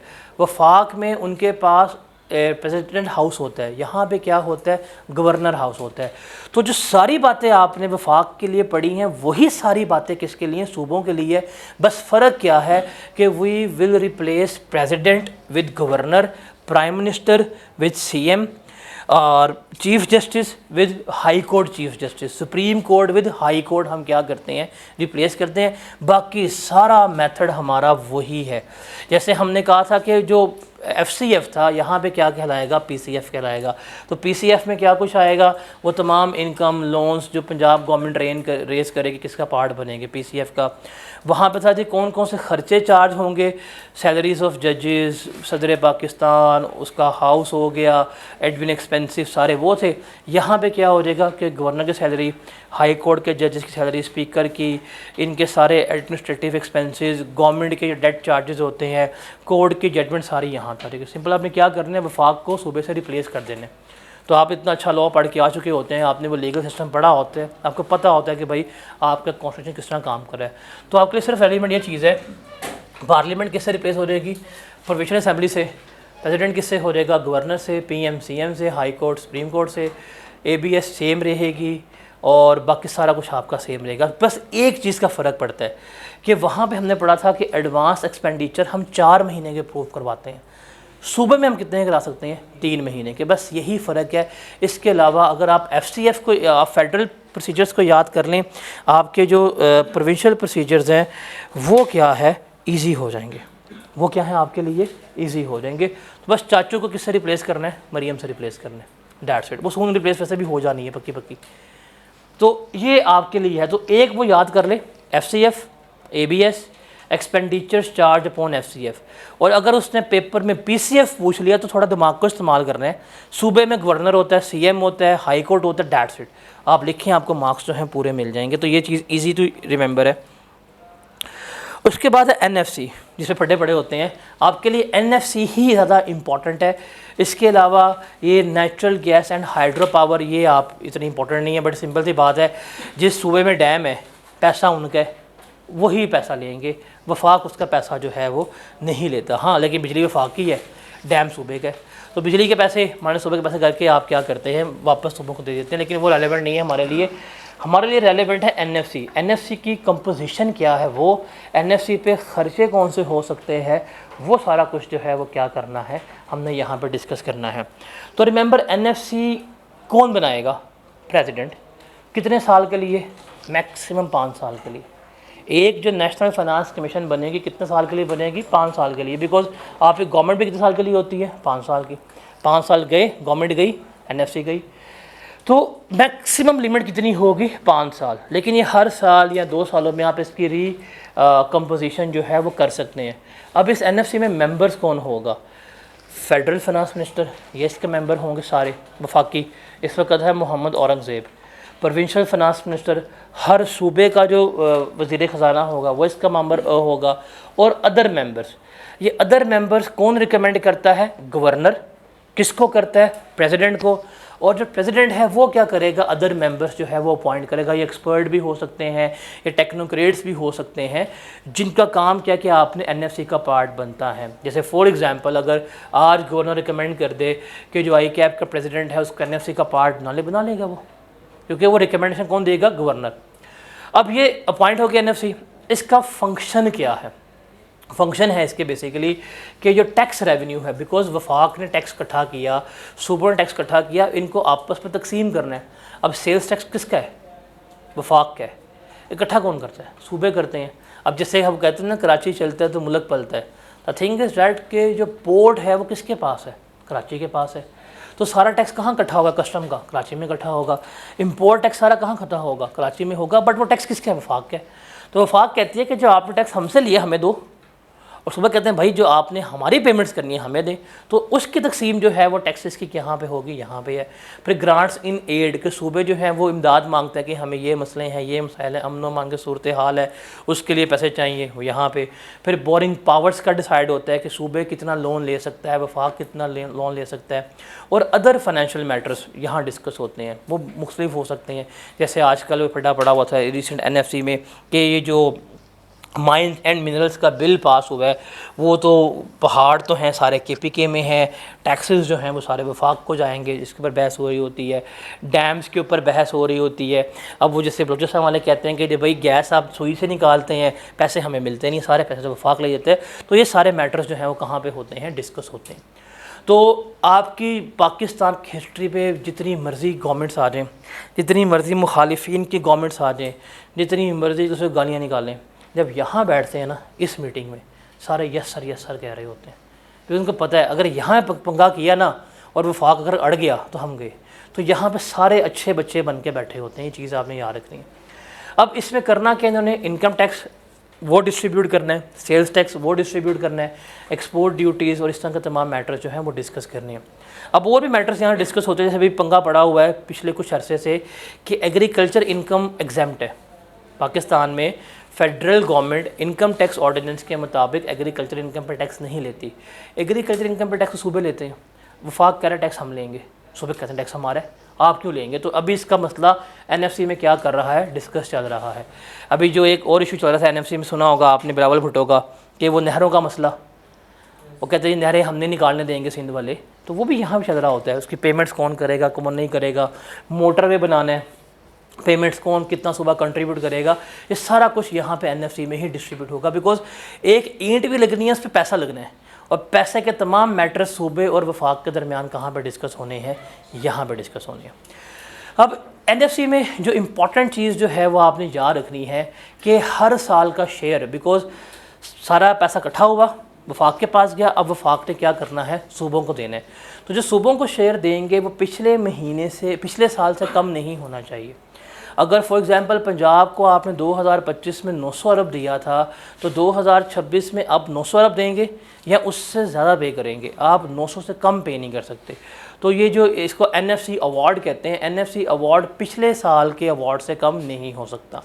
फिर जो भी आपने यहाँ पे रिकमेंडेशंस दी होती हैं, उसकी इम्प्लीमेंटेशन जो है वो आप क्या करते हैं, बाई एनुअली करते हैं कि आप इम्प्लीमेंट कर रहे हैं कि नहीं कर रहे, उसकी रिपोर्ट जो है पार्लियामेंट में सबमिट होती हैं। फिर जो भी यहाँ पे शेयर डिसाइड होगा उसको हम बताएंगे प्रेसिडेंट को, वो उसका ऑर्डर जो है वो क्या करेगा, पास कर देगा। फिर प्रेसिडेंट जो हैं वो इनकी बेसिस के ऊपर लॉज वगैरह को अमेंड भी कर सकता है, बता सकते हैं कौन सी इनकम एफसीएफ के पार्ट बनेगी, कौन सा इनकम एफसीएफ का पार्ट नहीं बनेगी, वो सारा कुछ आप यहाँ पे डिस्कस कर रहे होते हैं। जैसे कौन सी इनकम एफसीएफ का पार्ट नहीं बनेगी, वो यही है कि नेचुरल गैस और ऑयल हो गया, इनके ऊपर एफडी वगैरह लगती है, आप रॉयल्टी वगैरह सूबों को पे करते हैं। आप जहाँ पे तेल के कुएँ हैं, गैस के कुएँ हैं, एफडीज पे कर रहे होते हैं, लेकिन जो इससे गवर्नमेंट का पैसा आता है एफसीएफ का पार्ट नहीं बनता। और जो चीज़ एफसीएफ का पार्ट नहीं बनती वो डिस्ट्रीब्यूट नहीं होती, बिकॉज यहाँ भी हम टैक्स डिस्ट्रीब्यूट कर रहे हैं, वो कौन सा है, सारा एफसीएफ वाला है। फिर सिमिलरली जो हाइड्रो इलेक्ट्रिक प्रोजेक्ट्स हैं, जैसे ये डैम्स वगैरह हैं, इसकी पेमेंट वफाक को आते है, बट वो सूबों को पे करता है। जितना बिजली से पैसा आएगा वो, और उसको चलाने पे जो खर्चा हुआ वफाक का लेस करेगा, रिमेनिंग अमाउंट किसको पे हो जाएगी, सूबों को पे हो रही होगी। तो ये आपने याद रखना है। बाकी शेयर करूँगा, ये बाकी 2-3 पॉइंट्स जो हैं वो आपने रीड आउट कर लेने हैं। उसके बाद है इस चैप्टर का सबसे ज़्यादा पूछे जाना वाला सवाल, फेडरल लेजिस्लेटिव लिस्ट, कि वफाक कौन कौन से टैक्सेस लगा सकता है और सूबे कौन कौन से टैक्सेस जो हैं लगा सकते हैं। ये सबसे ज़्यादा टेस्टेड क्वेश्चन है, सबसे ज़्यादा, कि वफाक टैक्सेस कौन से लगाता है और सूबे जो हैं वो टैक्सेस कौन से लगा रहा होता है। तो रिमेंबर फेडरेशन, वफाक custom duty, FED, income tax, corporate tax, sales tax on goods, CVT, terminal taxes सारे कौन लेता है, ये वफाक ले रहा होता है। सूबे टैक्स कौन सा ले रहे होते हैं, tax on services, tax on transfer of property, professional tax, vehicle registration और प्रॉपर्टी टैक्स जो है वो कौन लेता है, सूबे ले रहे होते हैं। तो ये एक टेबल सा याद कर लीजिएगा, बट ये one of the most frequently asked question है जो पेपर में सबसे ज़्यादा आपको मिलेगा as compare to other things. तो आपके लिए अभी तक इस चैप्टर में अगर आप नोट डाउन कर लें जो चीज़ें आपने याद रखनी है, एफसीएफ, उसके बाद public accounts, expenditures charge on FCF 3, NFC और फेडरल लेजिस्लेटिव लिस्ट 5। तो ये 5 चीज़ें हैं। अगर ये 5 चीज़ें आपको याद हो जाती हैं देन आपका पेपर जो है उसमें से आप क्या कर लेंगे, मार्क्स इजीली सिक्योर कर लेंगे। पर्टिकुलरली इस चैप्टर की बात हो रही है। अब चैप्टर हम कहते हैं इतना बड़ा चैप्टर है, थ्योरेटिकल है, छोड़ देते हैं ये और वो, इसको छोड़ने से बेहतर है ये 5 चीज़ें याद कर लो। सिर्फ ये 5 चीज़ें हैं, आप इससे अगर पास पेपर करेंगे तो सबसे ज़्यादा पास पेपर जो है वो क्या आएंगे, आपको इसी में से ही मिल रहे होंगे।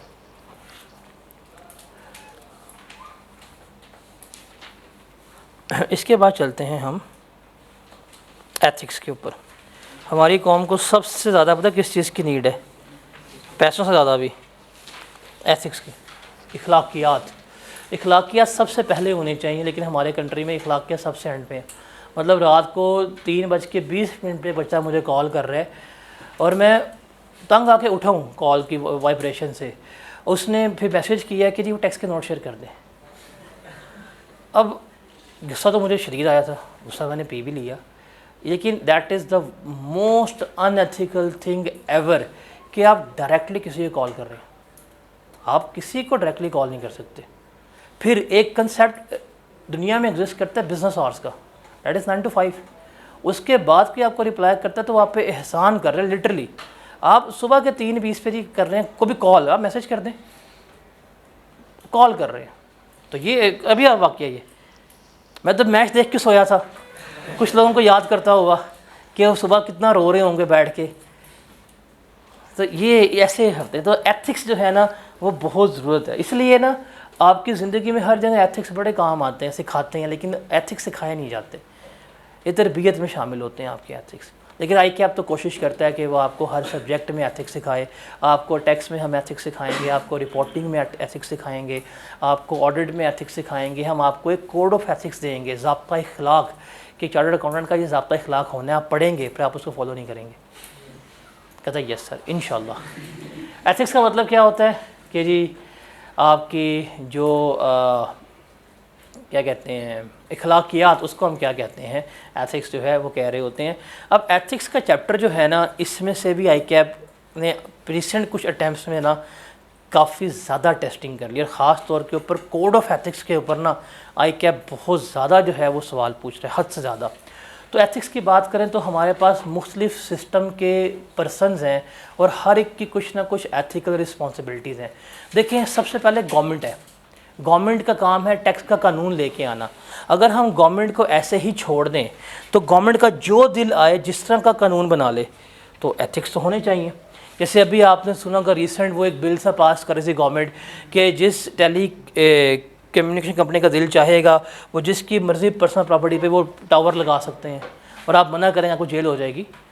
होगा क्यों ख़त्म कानून? क्यों भाई, वो बेसिक खिलाफ वर्जी थी। तो इसका मतलब एथिक्स तो इनके भी होने चाहिए, टैक्स लेजिस्लेटर के भी जो कानून बनाएंगे, फिर जो इस कानून को बनने के बाद चलाएंगे टैक्स एडमिनिस्ट्रेटर FBR, इनके भी एथिक्स होने चाहिए। फिर जो टैक्स प्रैक्टिशनर हैं इनके लिए भी कुछ एथिकल रिस्पॉन्सिबिलिटीज़ होनी चाहिए। फिर जो टैक्स पेयर है हम लोग, हमारे लिए भी क्या होनी चाहिए, एथिकल रिस्पॉन्सिबिलिटीज़ होनी चाहिए। तो डिस्कस करते हैं। सबसे पहले जो लेजिस्लेटर हैं, मीन्स वफाक या पार्लियामेंट या गवर्नमेंट, इनके लिए सबसे बड़ी एथिकल रिस्पॉन्सिबिलिटी क्या है? बिकॉज़ जो कानून साज़ इदारा है वो बना ही अवाम की फ़लाह व बहबूद के लिए है, तो आपने सारे वो कवानीन बनाने हैं जो अवाम की फ़लाह व बहबूद के लिए हो, पब्लिक इंटरेस्ट में हो, ज़ाती इंटरेस्ट में कोई कानून आपने पास नहीं करना। कहने की हद तक आपने कोई कन्फ्लिक्ट ऐसा रेज़ नहीं करना कि जहाँ पे आपका ज़ाती जो प्रेफरेंस है वो ज़्यादा मुकद्दम है और अवाम जो है वो मुकद्दम नहीं है। और आपको फिर क्या करने हैं, कोड ऑफ एथिक्स जो हैं वो डेवलप करवाने हैं, जो आप हर को पढ़ाएंगे, हर इदारे में पढ़ाएंगे कि ये कोड ऑफ एथिक्स हैं जिसके ऊपर हमारा कंट्री जो है बेस कर रहा होता है। एक तो हमारा एम्बलम है ना, ईमान, इत्तेहाद, तंजीम, उसकी बेसिस पे हम सारा कुछ जो है वो कर रहे होते हैं। उसके बाद है कैनन्स ऑफ टैक्सेशन, अभी हम पढ़ के आए हैं। कैनन्स ऑफ टैक्सेशन कौन से होते हैं, तो आप इनको पढ़ लीजिएगा, बिकॉज आप इकोनॉमिक्स में ही पढ़ के आए होते हैं, आपको इस चीज़ का अंदाज़ा होता है। उसके बाद है, ये पास पेपर में एक दफ़ा ही सवाल आया है, एथिक्स फॉर टैक्स प्रैक्टिशनर, जो टैक्स की सर्विसेज जो दे रहे होते हैं, रिटर्न जमा करवा लो 2500 रुपये की, 500 रुपये की, इनकी बात हो रही है। आप लोग जितना कैफ में टैक्स पढ़ते हैं आपको अंदाज़ा ही नहीं है। कैफ का जिसने इनकम टैक्स अच्छी तरह पढ़ ली, जिसको बिज़नेस आता है, सैलरी आती है, प्रॉपर्टी आता है, वो सिंपल जाके सैलरीड बंदे की या छोटे बिजनेसेस की रिटर्न फाइल कर सकता है। आपको बस एक्सेल थोड़ी वर्किंग आती हो कि एक्सेल में आपने शीट्स कैसे पुट करनी है, वैल्यूज़ कैसे पुट करनी है, रेट कैसे लगाना है, रिकन्सिलेशन आती हो, आप सिंपल जाके पोर्टल पे काम कर सकते हैं। आपके ख्याल से जब आप आर्टिकल्स करेंगे और टैक्स के डिपार्टमेंट में जाएंगे, आपको कुछ सिखाएंगे, वो सिर्फ आपको ये पोर्टल को चलाना सिखाते हैं कि भाई ये आपका आयरस है, इसमें डाटा की एंट्री कैसे करनी है। पेपर CFAP का पता नहीं कब देते हैं कब नहीं देते जाके। तो इस वक्त जो आप सारी नॉलेज पड़ी हुई है, इसकी बेसिस के ऊपर आप फर्म का टैक्स डिपार्टमेंट चलाते हैं, काम करते हैं, रिटर्न्स फाइल करते हैं, और कोई वैल्यू एडिशन वो आपको सिर्फ ये होगी कि यार जो तुम प्रॉपर्टी पढ़ के आए थे उसको पोर्टल में इस तरह लिखना है, बिजनेस इस तरह, तो वो प्रैक्टिकल कैलकुलेशन दिखा रहे होते हैं। तो कैफ का जितना आप टैक्स पढ़ते हैं, इसकी बेसिस के ऊपर आप सैलरीड इंडिविजुअल हो गया, छोटे बिजनेसेस हो गए, आप इनके रिटर्न्स जो हैं वो क्या कर सकते हैं, जमा करवा सकते हैं। तो जब आप ऐसे रिटर्न भी जमा करवाएं 500 रुपया लेके, तो आपके लिए कुछ एथिकल रिस्पॉन्सिबिलिटीज़ हैं। क्या? IPPCO ये याद कर लें। आई से बनेगा इंटेग्रिटी। आप क्या होने चाहिए? इंटेग्रिटी वाले आदमी, ऑनेस्ट, ट्रूथफुल, सच बोलना चाहिए। ऑनेस्ट अगर आप अपने आप से हों तो आपका कोई पेपर फेल ना हो। तो इंटेग्रिटी तो आपको अपने साथ शुरू करनी चाहिए ना, अपने साथ आपको ऑनेस्ट होना चाहिए, ऑब्जेक्टिविटी होनी चाहिए, बामकसद हो, कोई बाइसनेस ना हो किसी किस्म की भी, कॉन्फिडेंशियलिटी कि अगर आपने इतनी रिटर्न्स जमा करवाई हैं, आपके पास क्लाइंट्स की इन्फॉर्मेशन है, तो आप उनकी इन्फॉर्मेशन जो है बेच नहीं रहे। मतलब कल को भाई रिटर्न्स जमा कराते हैं, क्लाइंट्स का डाटा होता है जाके बेच रहा हो, ये काम नहीं करने चाहिए। फिर professional competence and due care. आप 2026 में कैफ का टैक्स का पेपर पास करते हैं और आपको आर्टिकल्स मिलते हैं, आप टैक्स डिपार्टमेंट जाते हैं, वो है जी 2027 का साल है। 2027 में टैक्स के रूल्स तो चेंज हो गए होंगे, और अगर आप अपडेटेड रूल्स को नहीं पढ़ते, अपने आप को प्रोफेशनली कॉम्पिटेंट नहीं करते, तो क्या आप सही टैक्स की सर्विसेज दे पाएंगे? नहीं। इसलिए क्या करना पड़ता है आपको, अपने लिए आपको प्रोफेशनली कॉम्पिटेंट करना पड़ता है। आपको हर वक्त नए रूल्स रेगुलेशंस का पता होना चाहिए। और आखिरी है प्रोफेशनल बिहेवियर, आपका बिहेवियर क्या हो, प्रोफेशनल होना चाहिए। तो इसको याद कर लीजिएगा, IPPCO से आपको ये याद हो जाएंगे। उसके बाद है ethics for tax administrator, FBR। इनको तो बहुत ज़रूरत है। ऑन कैमरा मैं आपको चीज़ें बता नहीं सकता, ऑफ कैमरा में बता दूँगा, खतरा है आप रिकॉर्ड कर लेंगे, मुझे वीगो मिल जाएगी। Anyways, ethics for tax administrator, because इनके पास पावर है। वो जब पावर बहुत ज़्यादा होती है ना आपके पास, तो रिस्पॉन्सिबिलिटी भी ज़्यादा होती है और करप्शन भी यहाँ पर ज़्यादा होती है। अब देखिए, FBR के पास इतनी पावर है कि वो आपसे टैक्स कलेक्ट कर रहे हैं। FBR के पास इतनी पावर है कि वो आपके बैंक अकाउंट अटैच कर सकते हैं। आपके पास इतनी पावर है FBR के पास, वो आपकी प्रॉपर्टी फ्रीज कर सकते हैं। हमने जब पढ़ा सेल टैक्स में वो कोर्सिव एक्शंस पे, FBR ने कहा रजिस्टर्ड हो आप नहीं होगे, अकाउंट सीज आपका, आप नहीं होते, आपकी प्रॉपर्टी नहीं बेच सकते, आप फिर नहीं होंगे, आपको अरेस्ट कर लेगा। यहाँ तक की पावर है FBR के पास। तो जब इतनी पावर्स एक बंदे के पास हैं, तो क्या पावर्स का मिसयूज़ नहीं होगा? होता है। यही तो होता है पाकिस्तान में कि जिसके पास पावर्स है और मिसयूज़ लाजमी करते हैं। जिसके हाथ डंडा आ जाता है ना, उससे चलाना लाजमी होता है, और ये फैक्ट है। आप लोग कहें सर नहीं, रोज़ ख्वाब देखें कि हम PM बनेंगे तो हम तो बस साइकिल पे जाएंगे, फटी हुई कमीज़ पहनेंगे, कमीज़ और बड़ी सादगी से इख्तियार करेंगे ना। भाई आप अभी स्टूडेंट हैं, आप फॉर्म में जाएं, ट्रेनिंग होंगे ना, जैसे ही आप थोड़े से सीनियर होंगे, सरिया गर्दन में आ जाएगा, थोड़े और सीनियर हुए मज़ीद सरिया आ जाएगा, अगर बन गए सुपरवाइज़र तो गार्डर आ जाएगा गर्दन में, अगर मैनेजर बन गए तो पता नहीं क्या होगा, और अगर क्वालिफाई हो गए फॉर्म में फिर तो आप फ़िरौन पार्ट 2 होंगे, मिनी फ़िरौन कहलाएंगे।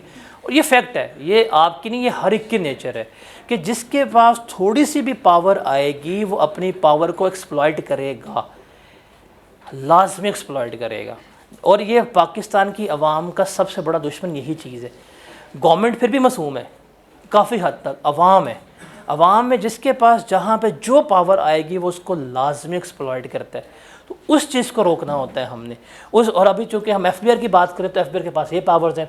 अब FBR की पावर्स की एक्सप्लॉइटेशन को रोकने के लिए फिर हम कहते हैं कि यार आपको ये कुछ फंडामेंटल प्रिंसिपल्स जो हैं वो क्या करने हैं, ऑप्ट करने हैं कि आप फेयर हों, आप अकाउंटेबल हों, आप हर एक को फेयरनेस से डील कर रहे हैं, किसी के खिलाफ कोई बाइसनेस नहीं शो कर रहे हैं। आपको पता है जब आप FBR के सिस्टम में बैठे हुए हैं, सिस्टम की बात कर रहा हूँ, और जब आपको उन्होंने अपने बैक एंड कंप्यूटर की एक्सेस दी है जिसमें 3 सॉफ्टवेयर होते हैं, एक होता है IRS का इनकम टैक्स के लिए, एक होता है क्रेस्ट का, एक होता है VBOC का कस्टम के लिए। जिस बंदे के पास IRS की एक्सेस है वो सिर्फ नाम एंटर करेगा XYZ, उसकी पूरी फाइनेंशियल ट्रांजैक्शन बाहर निकल आती है।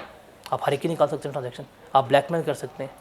तो इतनी आपके पास पावर्स होती हैं, तो आपने फिर हर एक को क्या करना है, फेयरली ट्रीट करना है। किसी को रंग, नस्ल, मज़हब, सूबाइयत, पॉलिटिक्स के हिसाब से आपने जज नहीं करना। और आप अपने तमाम चीज़ों से क्या होंगे, उसके लिए अकाउंटेबल भी होंगे। कि आप अगर किसी को टैक्स चार्ज कर रहे हैं, क्यों चार्ज कर रहे हैं, अकाउंटेबिलिटी है। जैसे रिसेंट आपने 2 हफ्ते पहले एक स्कैम सुना होगा, वो स्कैम कह रहा हूँ, एक केस सुना होगा। एक बंदा कतर में बैठा हुआ है, FBR ने उसकी प्रॉपर्टी सीज़ करके उसको कोई आई गेस 2.5-3 करोड़ का फ़ाइन कर दिए, उसके बैंक अकाउंट सीज़ कर दिए। वो कहते हैं मैं कभी पाकिस्तान का रेजिडेंट ही नहीं था पिछले 10-12 साल से, मैं चूँकि नॉन रेजिडेंट हूँ तो मेरी इनकम पर टैक्स ले सकते नहीं है। चल रहा है फटा। और इस वक्त FBR के ऊपर इतनी सख्त तनकीद हो रही है और केस तक हो गए FBR के ऊपर कि FBR के पास एक पावर कहाँ से आई है कि वो एक बंदा जो ओवरसीज़ पाकिस्तानी है उसके अकाउंट फ्रीज कर ले। अकाउंट फ्रीज नहीं किए, अकाउंट पहले फ्रीज किए हैं, फिर टैक्स कैलकुलेट करके निकाल भी लिए। उसको आगे भाई पैसे कट गए, वो भी कितने 2.5-3 करोड़ रुपया। वो पिट पड़ा है। मैं आपसे शेयर करूँगा इसकी पूरी स्टोरी।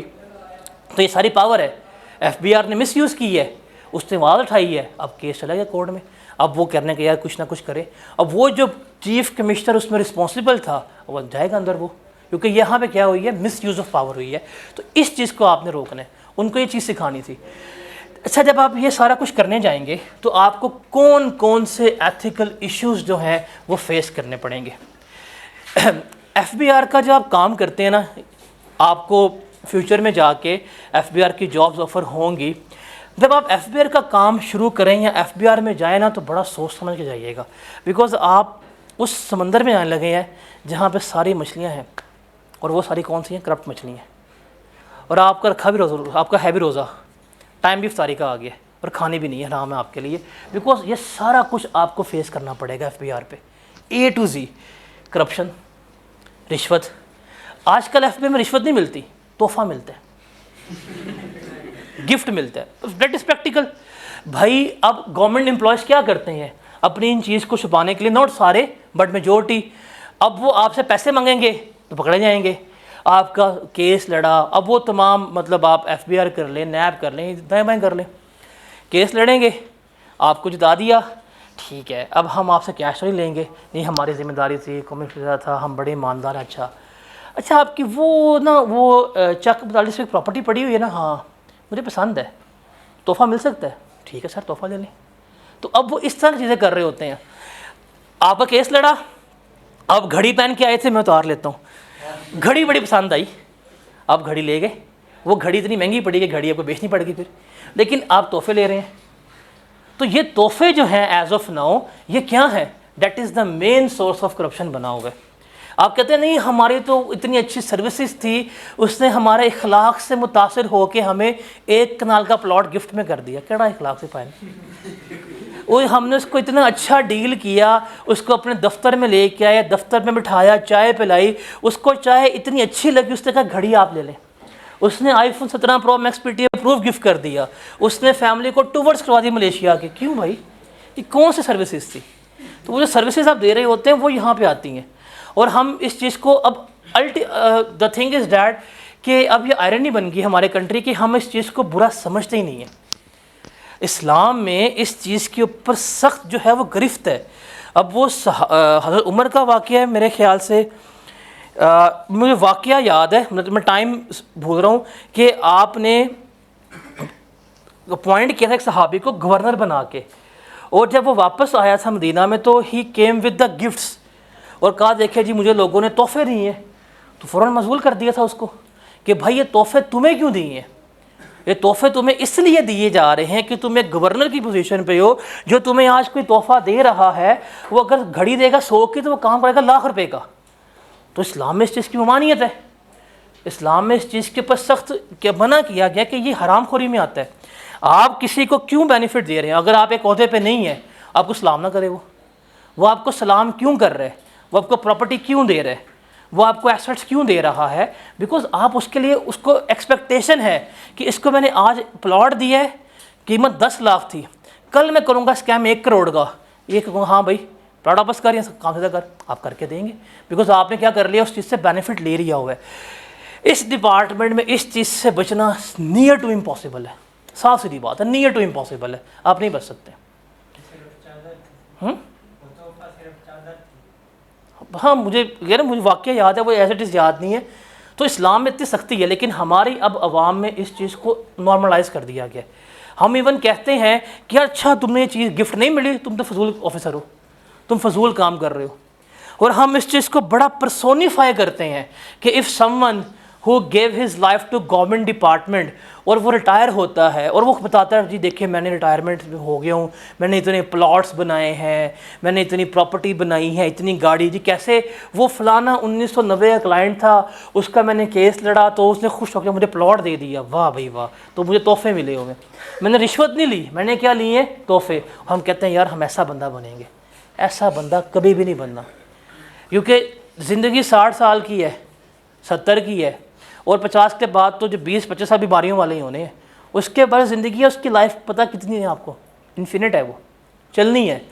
तो 70 की याशी पे फेंटा जब पड़ना है ना, सुन रहा है, क्योंकि तूने कहा था तू एसी से करेगा, एफपीआर में जाएगा, फिर पैसे कमाएगा, वो वाला काम नहीं करना तूने।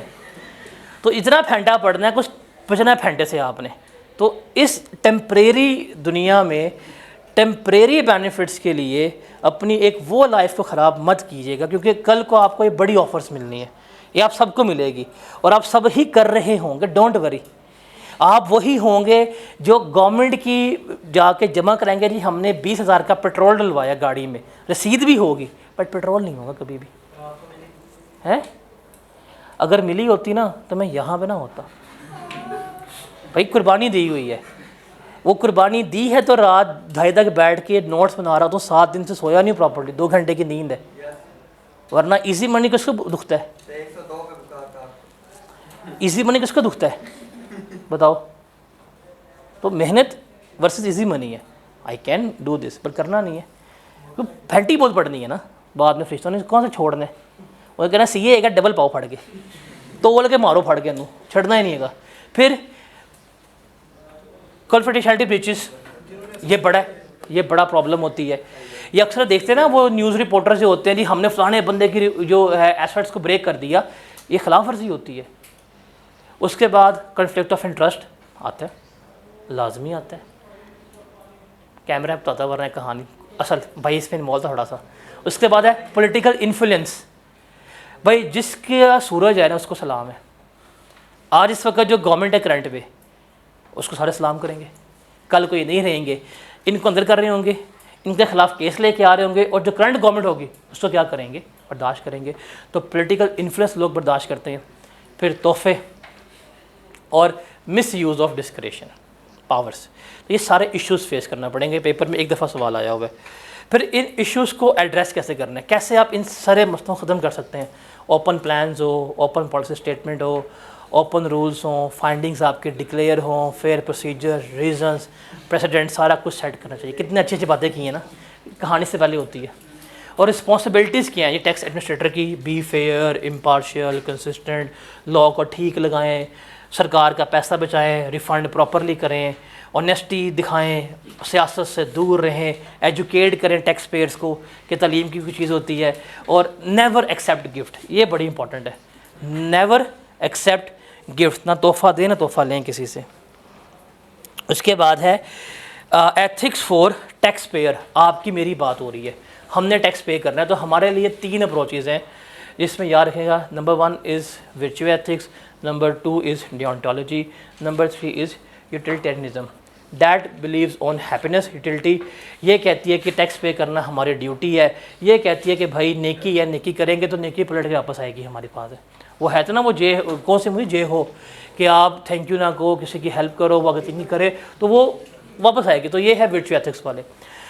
आपने इसमें चीज़ याद रखनी है ना, सिंपल सी बात है, वो टैक्स एवेजन और टैक्स अवॉइडेंस है। ये पेपर में सवाल आया हुआ है। Tax avoidance is tax planning, ये लीगल है। टैक्स एवेजन फ्रॉड है। जैसे फॉर एग्जांपल एक बंदा आपसे कहता है यार मैं आज प्रॉपर्टी ख़रीद रहा हूँ, मैंने कल को प्रॉपर्टी बेचनी है, मैंने लीज पर्पज़ के लिए है और मैं टैक्स से बचना चाहता हूँ। आप क्या ठीक है, इस प्रॉपर्टी को 6 साल तक अपने पास रखो, 6 साल के बाद जो there is no capital tax, because law में लिखा हुआ है, आपने उसको कोई चीज़ बताई है, that is said to be tax avoidance. Evasion क्या है? चोरी करना, इलीगल मेथड्स जो हैं वो इन्वॉल्व करना, फ्रॉड करना, ये होती है।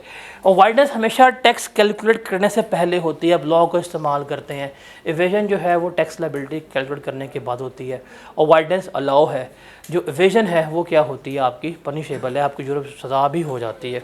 अपनी इनकम को हाइड कर रहे हैं, ऑफशोर अकाउंट बना लेते हैं, इनकम क्लासीफाई नहीं करते, कैश इनकम को डिक्लेयर नहीं कर रहे होते, तो ये सारी आपके टैक्स इवेजन में जा रही होती है, ये इलीगल होती है।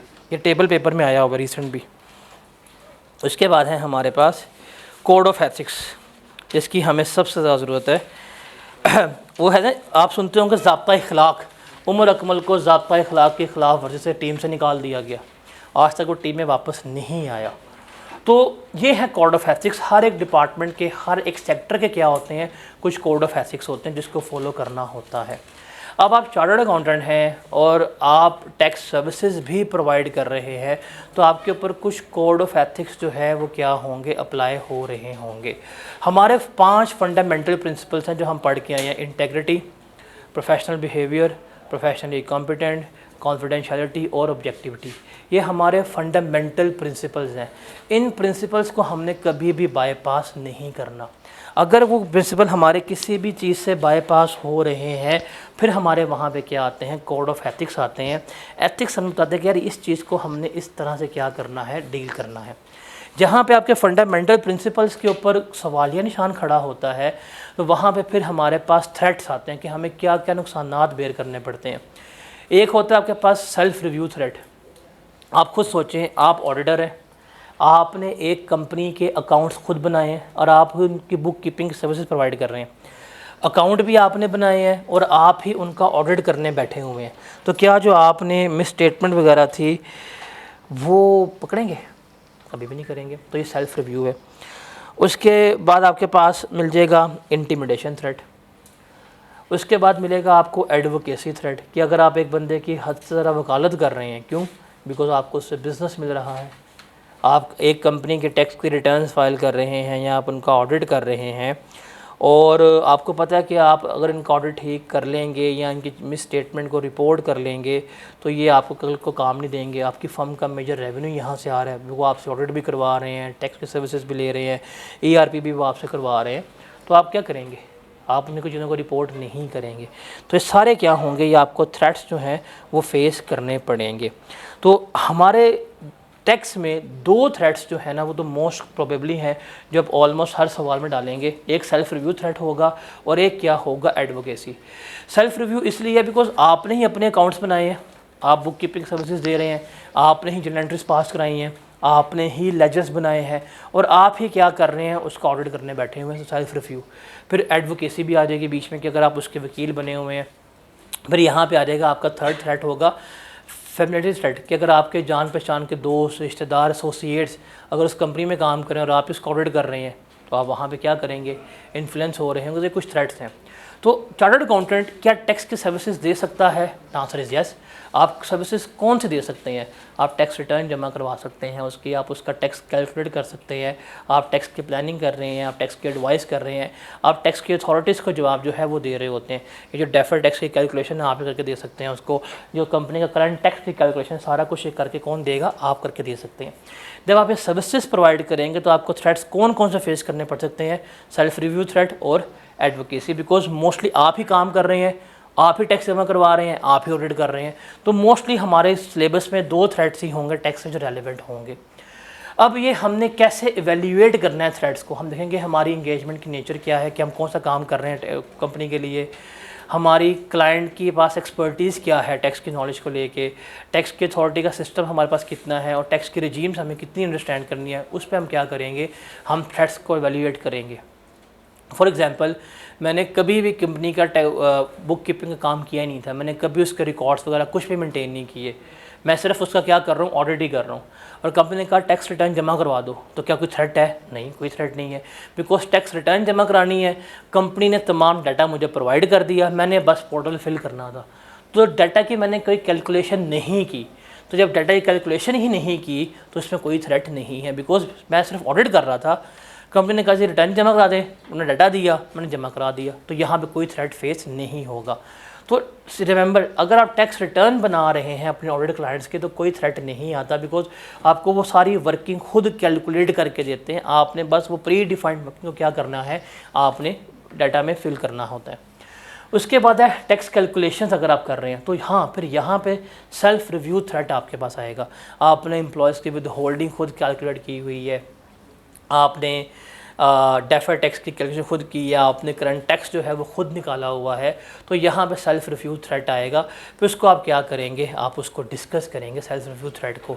आपने अगर खुद सारी वर्किंग की है तो आप वो टीम भेजेंगे जिसने टैक्स की वर्किंग ना की हो, मैनेजमेंट से डिस्कस करेंगे, एक्सपर्ट लेके आएंगे, तो आप उस थ्रेट को क्या करेंगे, आप मिनिमाइज़ कर रहे होंगे।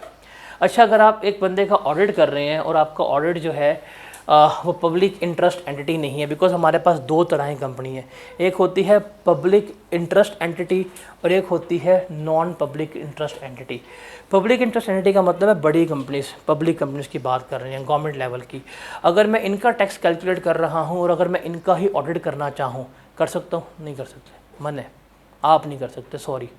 हाँ, अगर वो पब्लिक इंटरेस्ट एंटिटी नहीं है, प्राइवेट कंपनी, छोटी कंपनीज़ हैं, इनका ही टैक्स कैलकुलेट किया और इनका ही ऑडिट कर रहा हूँ, कर सकते हैं। हाँ, सेल्फ रिव्यू थ्रेट है, लेकिन आप यस कर सकते हैं।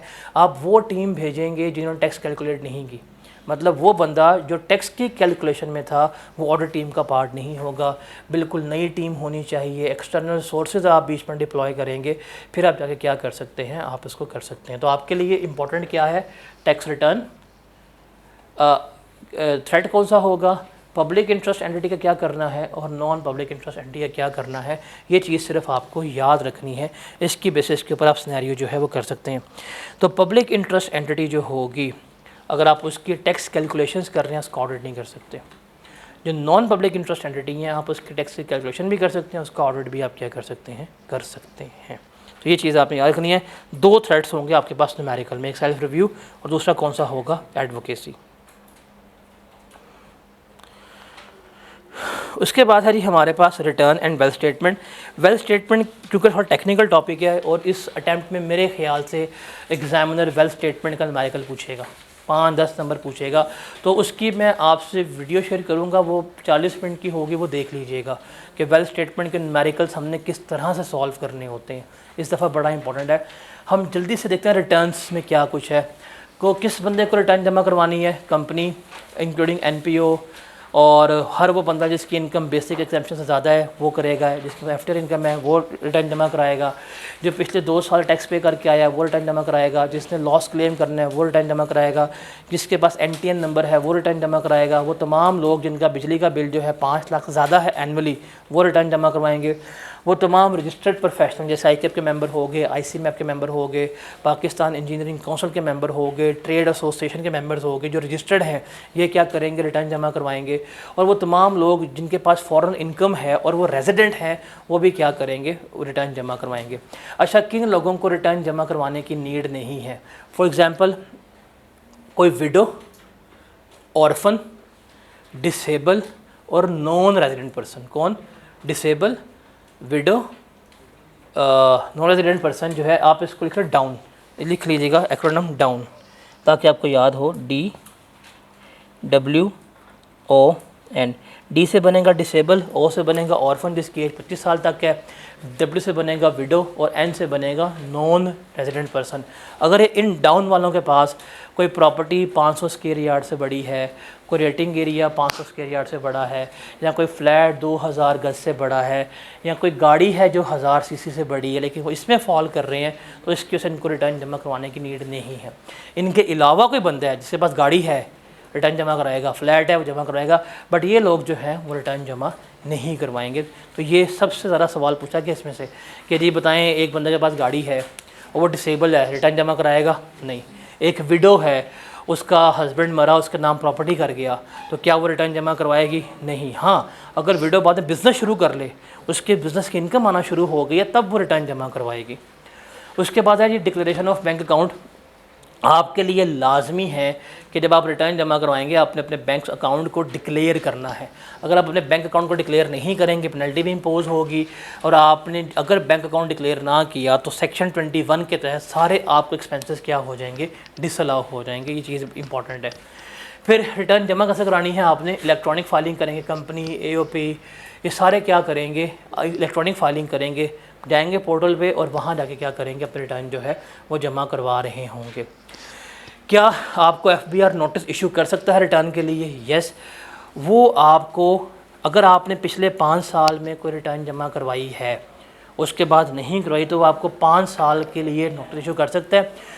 जब भी नोटिस इशू होगा तो 30 दिनों में आपने रिटर्न जमा करवानी होगी, ये टाइमलाइन होती है। अगर आपने पिछले 5 सालों में कोई रिटर्न जमा नहीं करवाई तो FBR के पास पावर है, वो पिछले 10 सालों में से क्या कर सकता है, आपको नोटिस भेज के किसी भी साल की इनकम की रिटर्न जमा करवा सकता है। इन्फॉर्मेशन जो है वो आपसे रिक्वायर करवा सकता है। उसके बाद है, अगर आपका नाम एक्टिव टैक्स पेयर लिस्ट में ना हो, मतलब आप रिटर्न जमा नहीं कराते, आपका नाम अगर ATL से रिमूव हो गया, तो आपको क्या कंसिक्वेंसेस जो है वो फेस करने पड़ेंगे। पहली बात है, आपकी मोबाइल सिम जो है वो ब्लॉक हो जाएगी, आपका बिजली का मीटर काटा जाएगा, आपका गैस का कनेक्शन जो है वो क्या हो जाएगा, डिस्कनेक्ट हो जाएगा। इवन आप फ़ॉरेन ट्रैवल नहीं कर सकते। आप जाएंगे एयरपोर्ट के ऊपर, आपको रोक देंगे पकड़ के, कि भाईजान आप नहीं कर सकते, FIR रोक देगा आपको। तो ये कब होगा? जब आप फाइलर नहीं हैं, आप रिटर्न जमा नहीं करवा रहे, फिर ये क्या किया जाएगा, आपके साथ ये सलूक किया जाएगा। आपको पहले नोटिस इशू किया जाएगा, टाइम दिया जाएगा, अगर आप उसमें रिटर्न जमा नहीं करवाते फिर ये क्या किया जाएगा, आपके साथ ही सलूक किया जाएगा। कल को आप रिटर्न जमा करवा देते हैं, आप डिफ़ॉल्ट से चार्ज पे करते हैं, आपकी सिम भी ऑन हो जाएगी और बिजली का कनेक्शन जो है वो भी रिस्टोर हो जाएगा और आप फ़ौरन ट्रैवल भी कर सकते हैं। ये इम्पॉर्टेंट है। उसके बाद है, क्या हम 12 महीने से कम अरसे की रिटर्न जमा करवा सकते हैं? द आंसर इज़ यस, आप 12 महीने से कम अरसे की रिटर्न जमा करवा सकते हैं।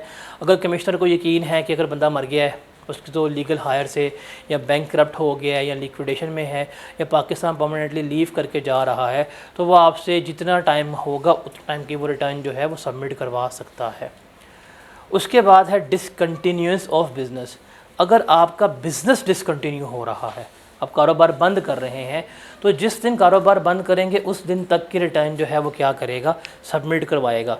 ये भी लेस दैन 12 मंथ्स के लिए होगा, लेकिन इसका प्रोसेस थोड़ा चेंज होगा कि आपने कारोबार बंद करने के बाद 15 डेज़ के अंदर क्या करना है, इसको इन्फॉर्म करना है, और ये क्या करेगा, फिर आपको कहेगा भाईजान अब आप अपनी जो रिटर्न है वो क्या करें, सबमिट करवा दें।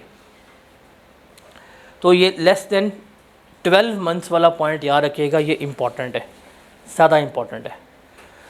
उसके बाद है restriction on economic transaction.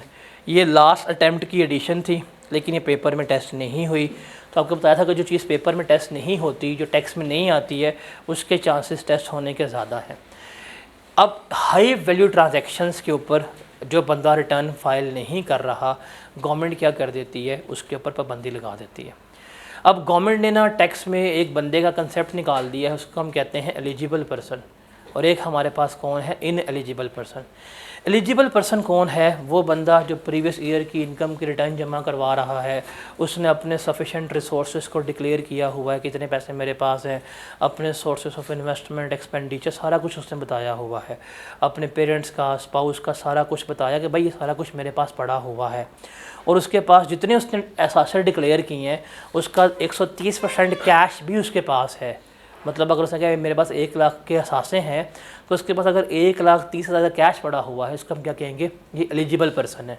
Eligible person Pakistan में हर तरह के ट्रांजैक्शंस कर सकता है, लेकिन जो बंदा इस एलिजिबल पर्सन के डेफिनेशन में नहीं आता, वो कहाँ फॉल कर जाएगा, इन एलिजिबल में। जो बंदा इन एलिजिबल है उसके लिए फिर ये पाबंदी है, वो कोई भी गाड़ी जो मोर देन 7 मिलियन है वो परचेज़ नहीं कर सकता, वो प्रॉपर्टी को ट्रांसफ़र रजिस्टर्ड नहीं करवा सकता जो 10 करोड़ से ऊपर की है, वो कोई इन्वेस्टमेंट अकाउंट 50 मिलियन से ऊपर का मेंटेन नहीं कर सकता, और वो कैश जो है 100 मिलियन से ऊपर का विड्रॉ नहीं करवा सकता। ये पाबंदी है। तो अगर वो एलिजिबल पर्सन है तो उस पर कोई पाबंदी नहीं है, अगर वो एलिजिबल नहीं है तो उसके ऊपर ये पाबंदी है। अच्छा, जो पब्लिक कंपनीज़ होती हैं और जो नॉन रेजिडेंट है उसके लिए ये नहीं है, ये सिर्फ इंडिविजुअल के लिए, प्राइवेट कंपनीज़ के लिए और AOPs के लिए है, पब्लिक कंपनीज़ के लिए ये चीज़ नहीं है। उसके बाद है due date for filing of return. Remember, हर पर्सन, चाहे वो इंडिविजुअल है, AOP है, कंपनी है, उसकी ड्यू डेट क्या होती है, 30 सितंबर होती है। फिर अगर आपको नोटिस को इशू किया जाए ना, तो नोटिस में नॉर्मल टाइम जो है वो 30 दिनों का होता है कि 30 दिनों में आपने रिटर्न क्या करनी है, जमा करवानी होती है। और अगर कोई ऐसी कंपनी जिसका ईयर एंड जनवरी से जून के दरमियान हो रहा है, इसके लिए है कि ये 31 दिसंबर तक क्या कर सकते हैं, अपने रिटर्न जमा करवा सकते हैं। अगर आप लेट रिटर्न जमा करवाएंगे, क्या नुकसान होंगे, आपका नाम ATL से रिमूव हो जाएगा, आप लॉस कैरी फॉरवर्ड नहीं कर पाएंगे, आप रिफ़ंड जो है वो वसूल नहीं कर सकेंगे, ये सारे नुकसान हैं। तो अगर आप वापस फाइलर बनना चाहते हैं तो आप कर सकते हैं, आप डिफ़ॉल्ट और चार्ज पे करेंगे, आपको वापस ATL में ऐड कर दिया जाएगा। अब ये डिफ़ॉल्ट और चार्ज की फ़ीस जहाँ पे 1000 रुपये इंडिविजुअल की है, वो बढ़ा के 25,000 कर दी गई है। तो इतना उसने टाइम इंक्रीज़ किया कि भाई अब तुम टैक्स रिटर्न ना जमा कराओ, तुम्हें हम बताएँगे। उसके बाद है जी हमारे पास रिवाइज रिटर्न। क्या हम अपने रिटर्न रिवाइज़ कर सकते हैं? द आंसर इज़ यस, हम रिटर्न रिवाइज़ कर सकते हैं। रिमेंबर, अगर हम रिटर्न जमा करवाने के बाद 60 डेज़ में रिवाइज़ कर रहे हैं और जिसमें हमारी इनकम इंक्रीज़ हो रही है या हमारा लॉस कम हो रहा है, तो हमें कमिश्नर की अप्रूवल की ज़रूरत नहीं है, हम रिवाइज़ कर सकते हैं। लेकिन अगर हम 60 दिन के बाद रिवाइज़ कर रहे हैं या हमारी इनकम डिक्रीज़ हो रही है या लॉस हमारा बढ़ रहा है, फिर कमिश्नर के अप्रूवल की ज़रूरत होगी। और अलॉन्ग विद द रिवीजन हमें अपने ऑडिटेड अकाउंट्स या रिवाइज अकाउंट्स भी सबमिट करने पड़ेंगे। यही हमने तकरीबन कल मिलती जुलती बात की थी सेल्स टैक्स के साथ, ऑलमोस्ट कॉमन थी। अच्छा, अगर हम वॉलंटरी रिवीजन कर रहे हैं तो ये हमें पेनल्टीज़ जो हैं वो क्या करनी पड़ेगी, पे करनी पड़ेगी। अगर हम ऑडिट से पहले कर रहे हैं, मतलब हमने खुद ही लगा पता कि इनकम डिक्लेयर नहीं की, खुद ही रिवाइज़ कर दी, कोई पेनल्टी नहीं है, बट डिफॉल्ट चार्ज पे करो। अगर ड्यूरिंग ऑडिट है तो 25% पेनल्टी होगी, और अगर आफ्टर अमेंडमेंट का नोटिस इशू हो गया तो कितनी पेनल्टी है, 50% पेनल्टी जो है वो आप पे कर रहे होंगे। तो ये पेनल्टीज़ वहाँ सेल्स टैक्स की थी, यहाँ पे किसकी हैं आपके पास, इनकम टैक्स की हैं। तो रिटर्न्स में सिर्फ यही चीज़ें हैं। ये 1 पेजर रिटर्न्स क्या है, इसको अच्छी तरह पढ़ लीजिएगा, that is enough for you. इसको पढ़ लें, इसी में से सारे सवाल हो जाते हैं। अब लॉजिक्स में जाने का टाइम नहीं है, लॉजिक्स बड़ी डिटेल में समझाई हुई हैं आप लोगों को, बट मिनिमम ये कर लोगे ना, आपके सारे पास पेपर के सवाल सिर्फ इस एक 1 पेजर से हो जाते हैं। तो आपके लिए इम्पॉर्टेंट है क्या, revise return, return less than 12 months, इसको हाईलाइट कर लेना। कौन कौन से हैं, सबसे पहले ये डाउन इंपॉर्टेंट है बड़ा आपके लिए, डाउन याद कर लें, ये बड़ा इंपॉर्टेंट है। Number 2 restriction on economic transaction बड़ा इंपॉर्टेंट है। नंबर 3 ड्यू डेट्स इंपॉर्टेंट है। Number 4 discontinuation of business. Number 5 return for less than 12 month. और नंबर 6 रिवाइज रिटर्न। ये 6 चीज़ें इस चैप्टर में आपके लिए सबसे ज़्यादा अहम है, सबसे ज़्यादा इम्पॉर्टेंट है। इसके बाद चलते हैं, हमारे पास आएगा असेसमेंट, जो सबसे मुश्किल लगता है आवाम को। असेसमेंट देखते हैं, और असेसमेंट में मिनिमम ये कर लें, आपकी ज़िंदगी जो है वो क्या हो जाएगी, आसान हो जाएगी। असेसमेंट की बात करें तो हमारे पास प्रोविजनल असेसमेंट है, री असेसमेंट है, अमेंडेड असेसमेंट है, और सेल्फ असेसमेंट आती है। सेल्फ असेसमेंट का मतलब है कि हम खुद से क्या कर रहे हैं, अपने आप को असेस कर रहे हैं। जब हम असेसमेंट का मतलब क्या है, जांच पड़ताल करना। आप अपना पेपर दे के आते हैं तो आई उसको असेस करता है, फिर आपको फेल करता है कि सही पेपर नहीं किया था आपने, तो वो आपकी असेसमेंट होती है। लेकिन आपकी एक सेल्फ असेसमेंट भी होती है। आप पेपर दे के आते हैं, आप कहते हैं जी मैंने पेपर अटैम्प्ट किया, 100 का 60 मेरे आ जाएंगे। एक आपने खुद असेसमेंट की होती है ना, कि मेरा ये भी सवाल सही है, ये भी सवाल सही है, ये भी सवाल सही है, ये भी सवाल सही है। तो करते हैं जी कैलकुलेट, मैंने सारा कुछ कैलकुलेट कर लिया, मेरे मुताबिक तो मेरे 80 नंबर बन रहे हैं, तो मेरा मेरिट पक्का है कि मेरा गोल्ड मेडल आ रहा है। तो भाई क्या पेपर चेक करता, नंबर 20 आए होते हैं आपके। वो थी असेसमेंट ओरिजिनल वाली, ये थी आपकी सेल्फ असेसमेंट। तो असेसमेंट से पहले हम देखते हैं कि आपकी रिटर्न क्या कंप्लीट है कि नहीं। तो रिटर्न कंप्लीट कब होगी, जब इन सब को फुलफ़िल कर रही होगी। वो कौन कौन से हैं, सबसे पहले प्रिस्क्राइब फॉर्म में हो, जो रिटर्न का फॉर्म है, ड्यूली साइंड हो, उस पर तमाम इन्फॉर्मेशन डेकोरेशन लगी हो, उसमें अकाउंट्स और डॉक्यूमेंट्स जो हैं वो साथ हों, टैक्स का पेमेंट का प्रूफ जो है वो साथ लगा हो, वेल्थ स्टेटमेंट और वेल्थ रिकन्सिलिएशन के साथ अटैच हो, और फॉरेन इनकम वगैरह अटैच हो। इसको हम क्या कहते हैं, इसको हम कहते हैं कि ये हमारी क्या है, कंप्लीट रिटर्न है। क्या है, ये हमारी कंप्लीट रिटर्न है। उसके बाद है इनकम्प्लीट रिटर्न। ये पास्ट पेपर में सिर्फ एक दफ़ा आया हुआ है, वो भी 2016-17 में आया है कि इनकम्प्लीट रिटर्न का मतलब क्या है, जिसमें ये चीज़ें मिसिंग है, नंबर 1। और आपको कहा गया कि आपने रिटर्न जमा करवाइए, और रिटर्न जमा करवाने के बाद लगा पता कि इसमें ये कुछ मिसिंग है, तो हम क्या कहेंगे, इसको इनकम्प्लीट रिटर्न।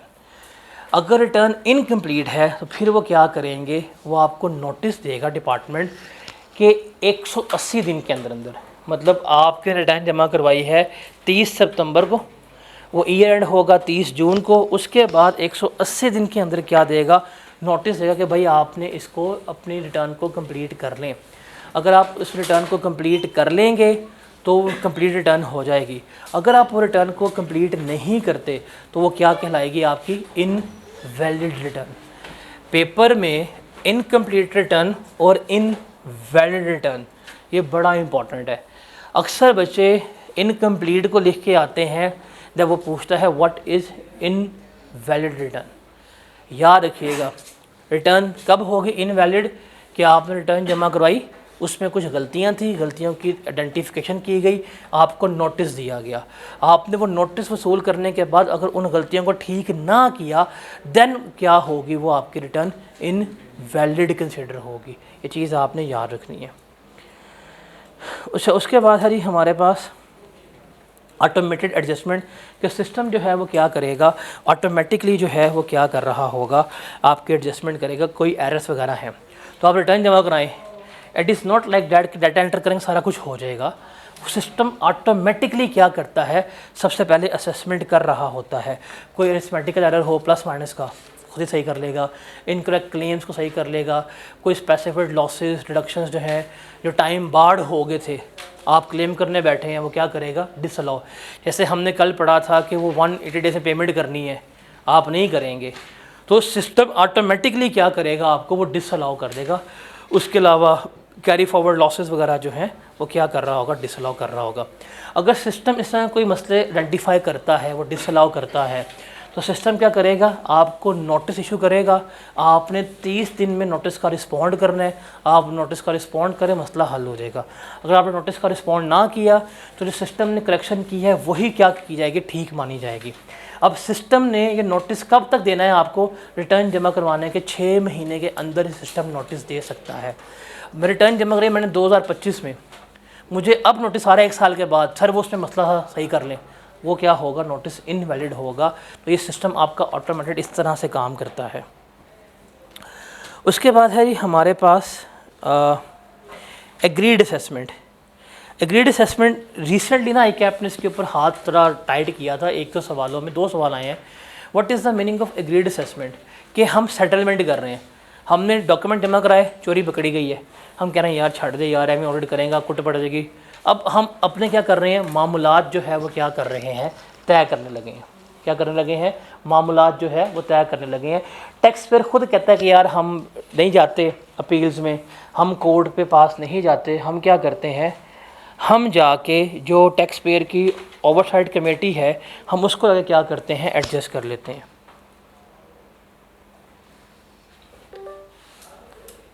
किस पे, जो टैक्स वालों की ओवरसाइट कमेटी है, मैटर कमेटी में ले जाते हैं, मिल बैठ के हल कर लेते हैं। जो टैक्स वगैरह पे करने में पे कर दूंगा, ये ऑडिट के मसलों में ना पड़ो ताकि मेरा बिजनेस डैमेज ना हो। तो उसमें अब जाते हैं, इसका हम क्या कहते हैं, एग्रीड असेसमेंट कहते हैं। जो ओवरसाइट कमेटी है ना, उसमें 3 लोग होंगे, चीफ कमिश्नर होगा, कमिश्नर होगा और एडिशनल कमिश्नर होगा। ये ओवरसाइट कमेटी जो है वो क्या करेगी, फिर वो तय करेगी कि हाँ आप एग्रीड असेसमेंट में आए हैं तो करनी चाहिए या नहीं करनी चाहिए। अगर कंसीलमेंट ऑफ इनकम नहीं है, मतलब पैसे की चोरी नहीं हुई या कंसीलमेंट ऑफ टैक्स नहीं है, फिर आप एग्रीड असेसमेंट करवा सकते हैं। वो क्या करेंगे, आप केस को रिव्यू करेंगे, कहेंगे हाँ भाई ये आपका टैक्स बनता है, आप जमा करवा दो, आप पे कर दो, हो गया। अगर आप नहीं उसको मानते तो फिर आप क्या करेंगे, आपकी एग्रीड असेसमेंट नहीं होगी, आपको वापस कहाँ ले जाएंगे, अपील्स वाले प्रोसेस में ले जाएंगे और वहाँ जाके क्या करेंगे, आपके साथ वही सलूक ऑडिट वाला कर रहे होंगे। उसके बाद है best judgement assessment. Best judgement को इस अटैम्प्ट के लिए ना इम्पोर्टेंट रखिएगा। बेस्ट जजमेंट का मतलब क्या है, इसको हम एक्स पार्टी भी कहते हैं। इसके लिए वर्ड वो बेस्ट जजमेंट का भी इस्तेमाल होता है, इसके लिए वर्ड एक्स पार्टी का भी इस्तेमाल होता है। तो वो 2 वर्ड हैं।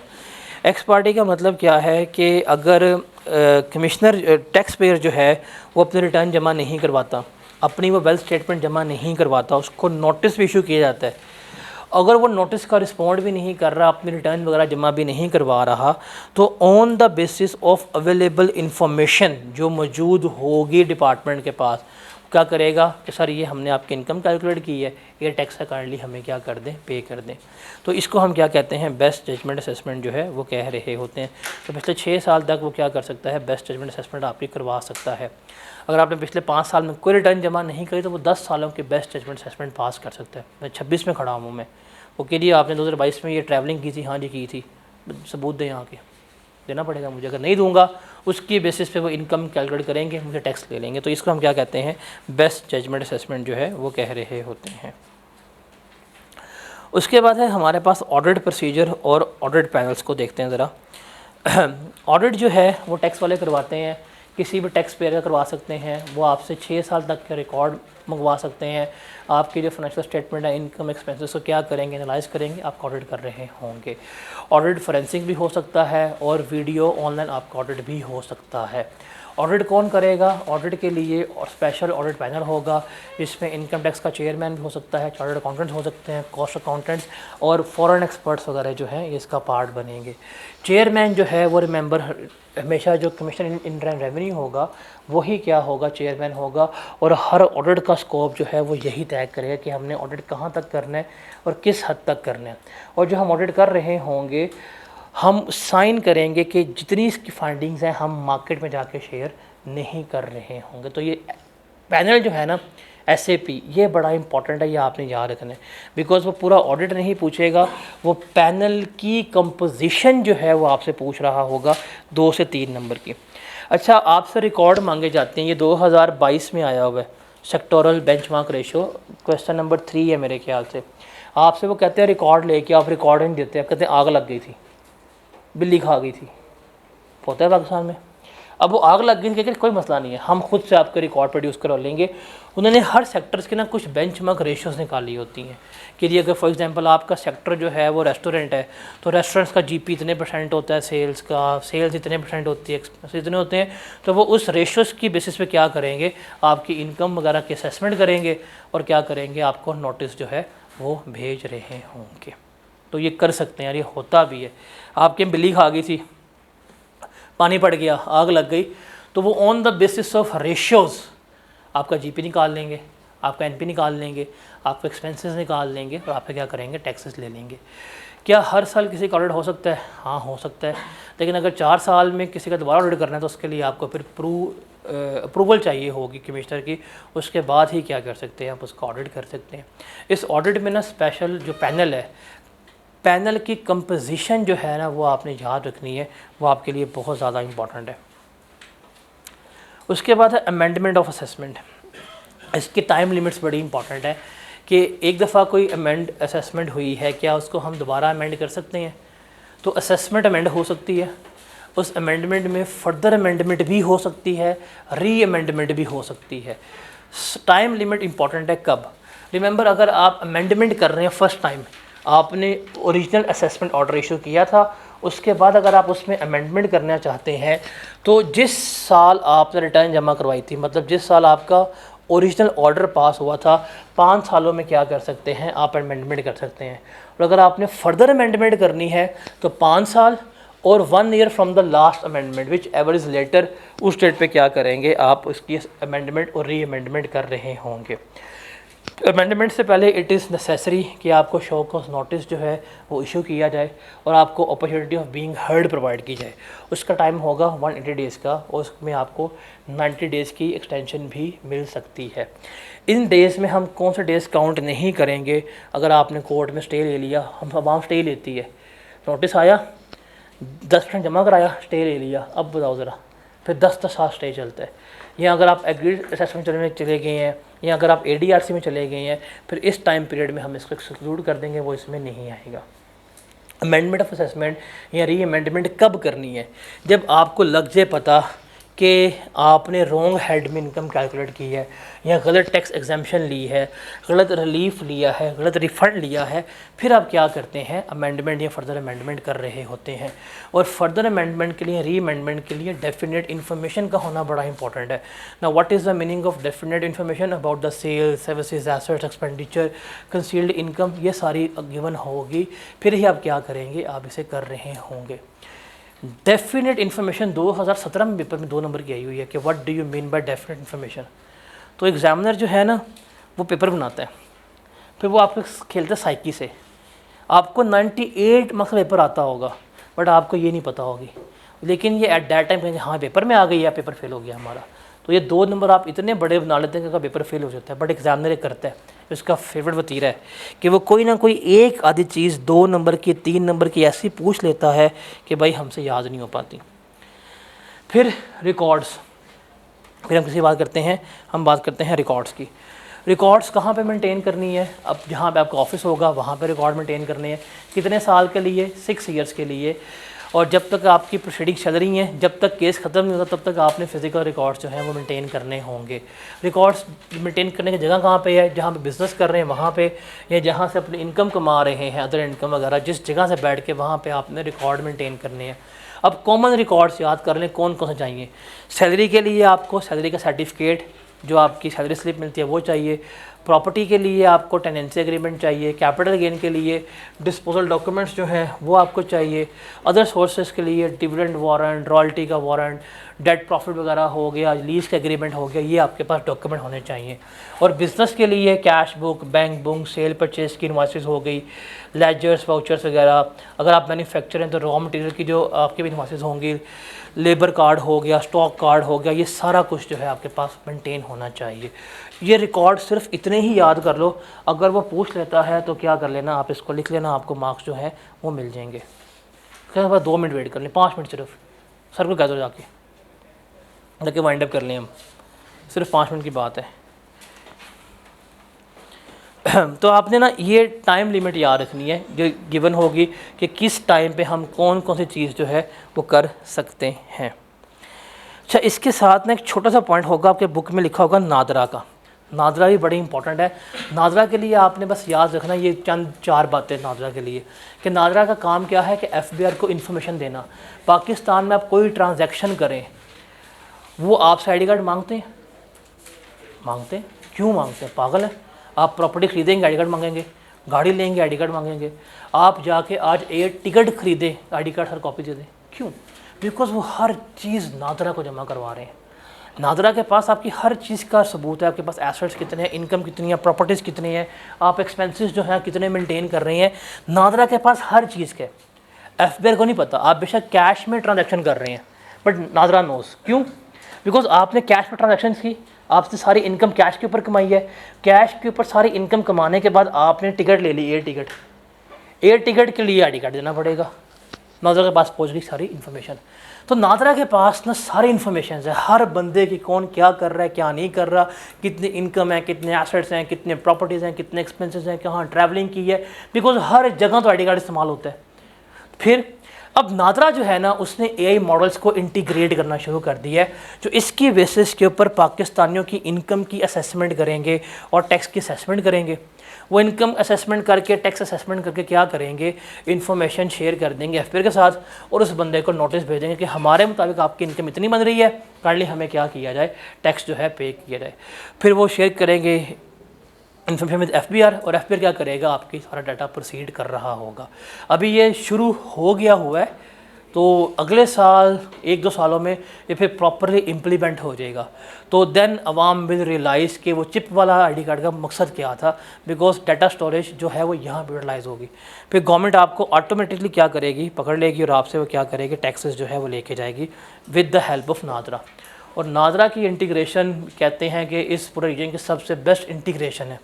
नादरा पाकिस्तान का सबसे अच्छा इदारा है डाटाबेस के हिसाब से, जो उसने अच्छा मेंटेन किया। इतना अच्छा डाटा आपका अमेरिका तक में मेंटेन नहीं है।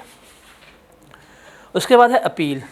अपील में से सबसे कम आता है, लेकिन अपील में जब आता है तो बच्चे हमेशा छोड़ के आते हैं। तो अपील देखते हैं, अपील में क्या है। देखें, अपील का राइट कब होगा, जब आपके ख़िलाफ़ फ़ैसला आ गया, एक्स पार्टी असेसमेंट हो गई, आपने इन्फॉर्मेशन जमा नहीं कराई, उन्होंने फ़ैसला दे दिया, आप अपील में जा सकते हैं। आपकी अमेंडेड असेसमेंट हो गई, आप जा सकते हैं अपील में। या अगर आपको गलत टैक्स लायबिलिटी के लिए होल्ड कर लिया, या अगर आपको उन्होंने गलत इनकम टैक्स आपके ऊपर लगा दिया, आप आगे क्या करेंगे, अपील जो है वो कर रहे होंगे। अब अपील के लिए फॉरम्स जो है ना, आपके पास कौन कौन से हैं? आपके पास 4 फॉरम्स हैं। हम इसे कल कर लें फिर अपील्स को, जैसे अपील रह गई हमारी। तो क्योंकि क्लास का टाइम ओवर हो गया है, ये हमारे पास जस्ट अपील्स रह गई हैं। अपील्स कल के हमारा डे में मेरे ख्याल से टॉपिक कौन से हैं? कल के हमारे टॉपिक में प्रॉपर्टी, कैपिटल गेन और अदर सोर्सेज मेरे ख्याल से, और रिबेट्स हैं। खैर, तो हम अपील जो है ना, कल हम अपील पहले कर लेंगे, उसके साथ फिर हम इसको डिस्कस कर लेंगे। अच्छा, इसके साथ ना आपके साथ शेयर कर दूँगा वेल्थ स्टेटमेंट, क्योंकि वो सबसे टेक्निकल चीज़ है, आप वो एक दफ़ा देख लीजिएगा, उसमें से न्यूमेरिकल एक्सपेक्टेड होता है। और कल की टाइमिंग 12 बजे होगी, बिकॉज कल जुम्मे है।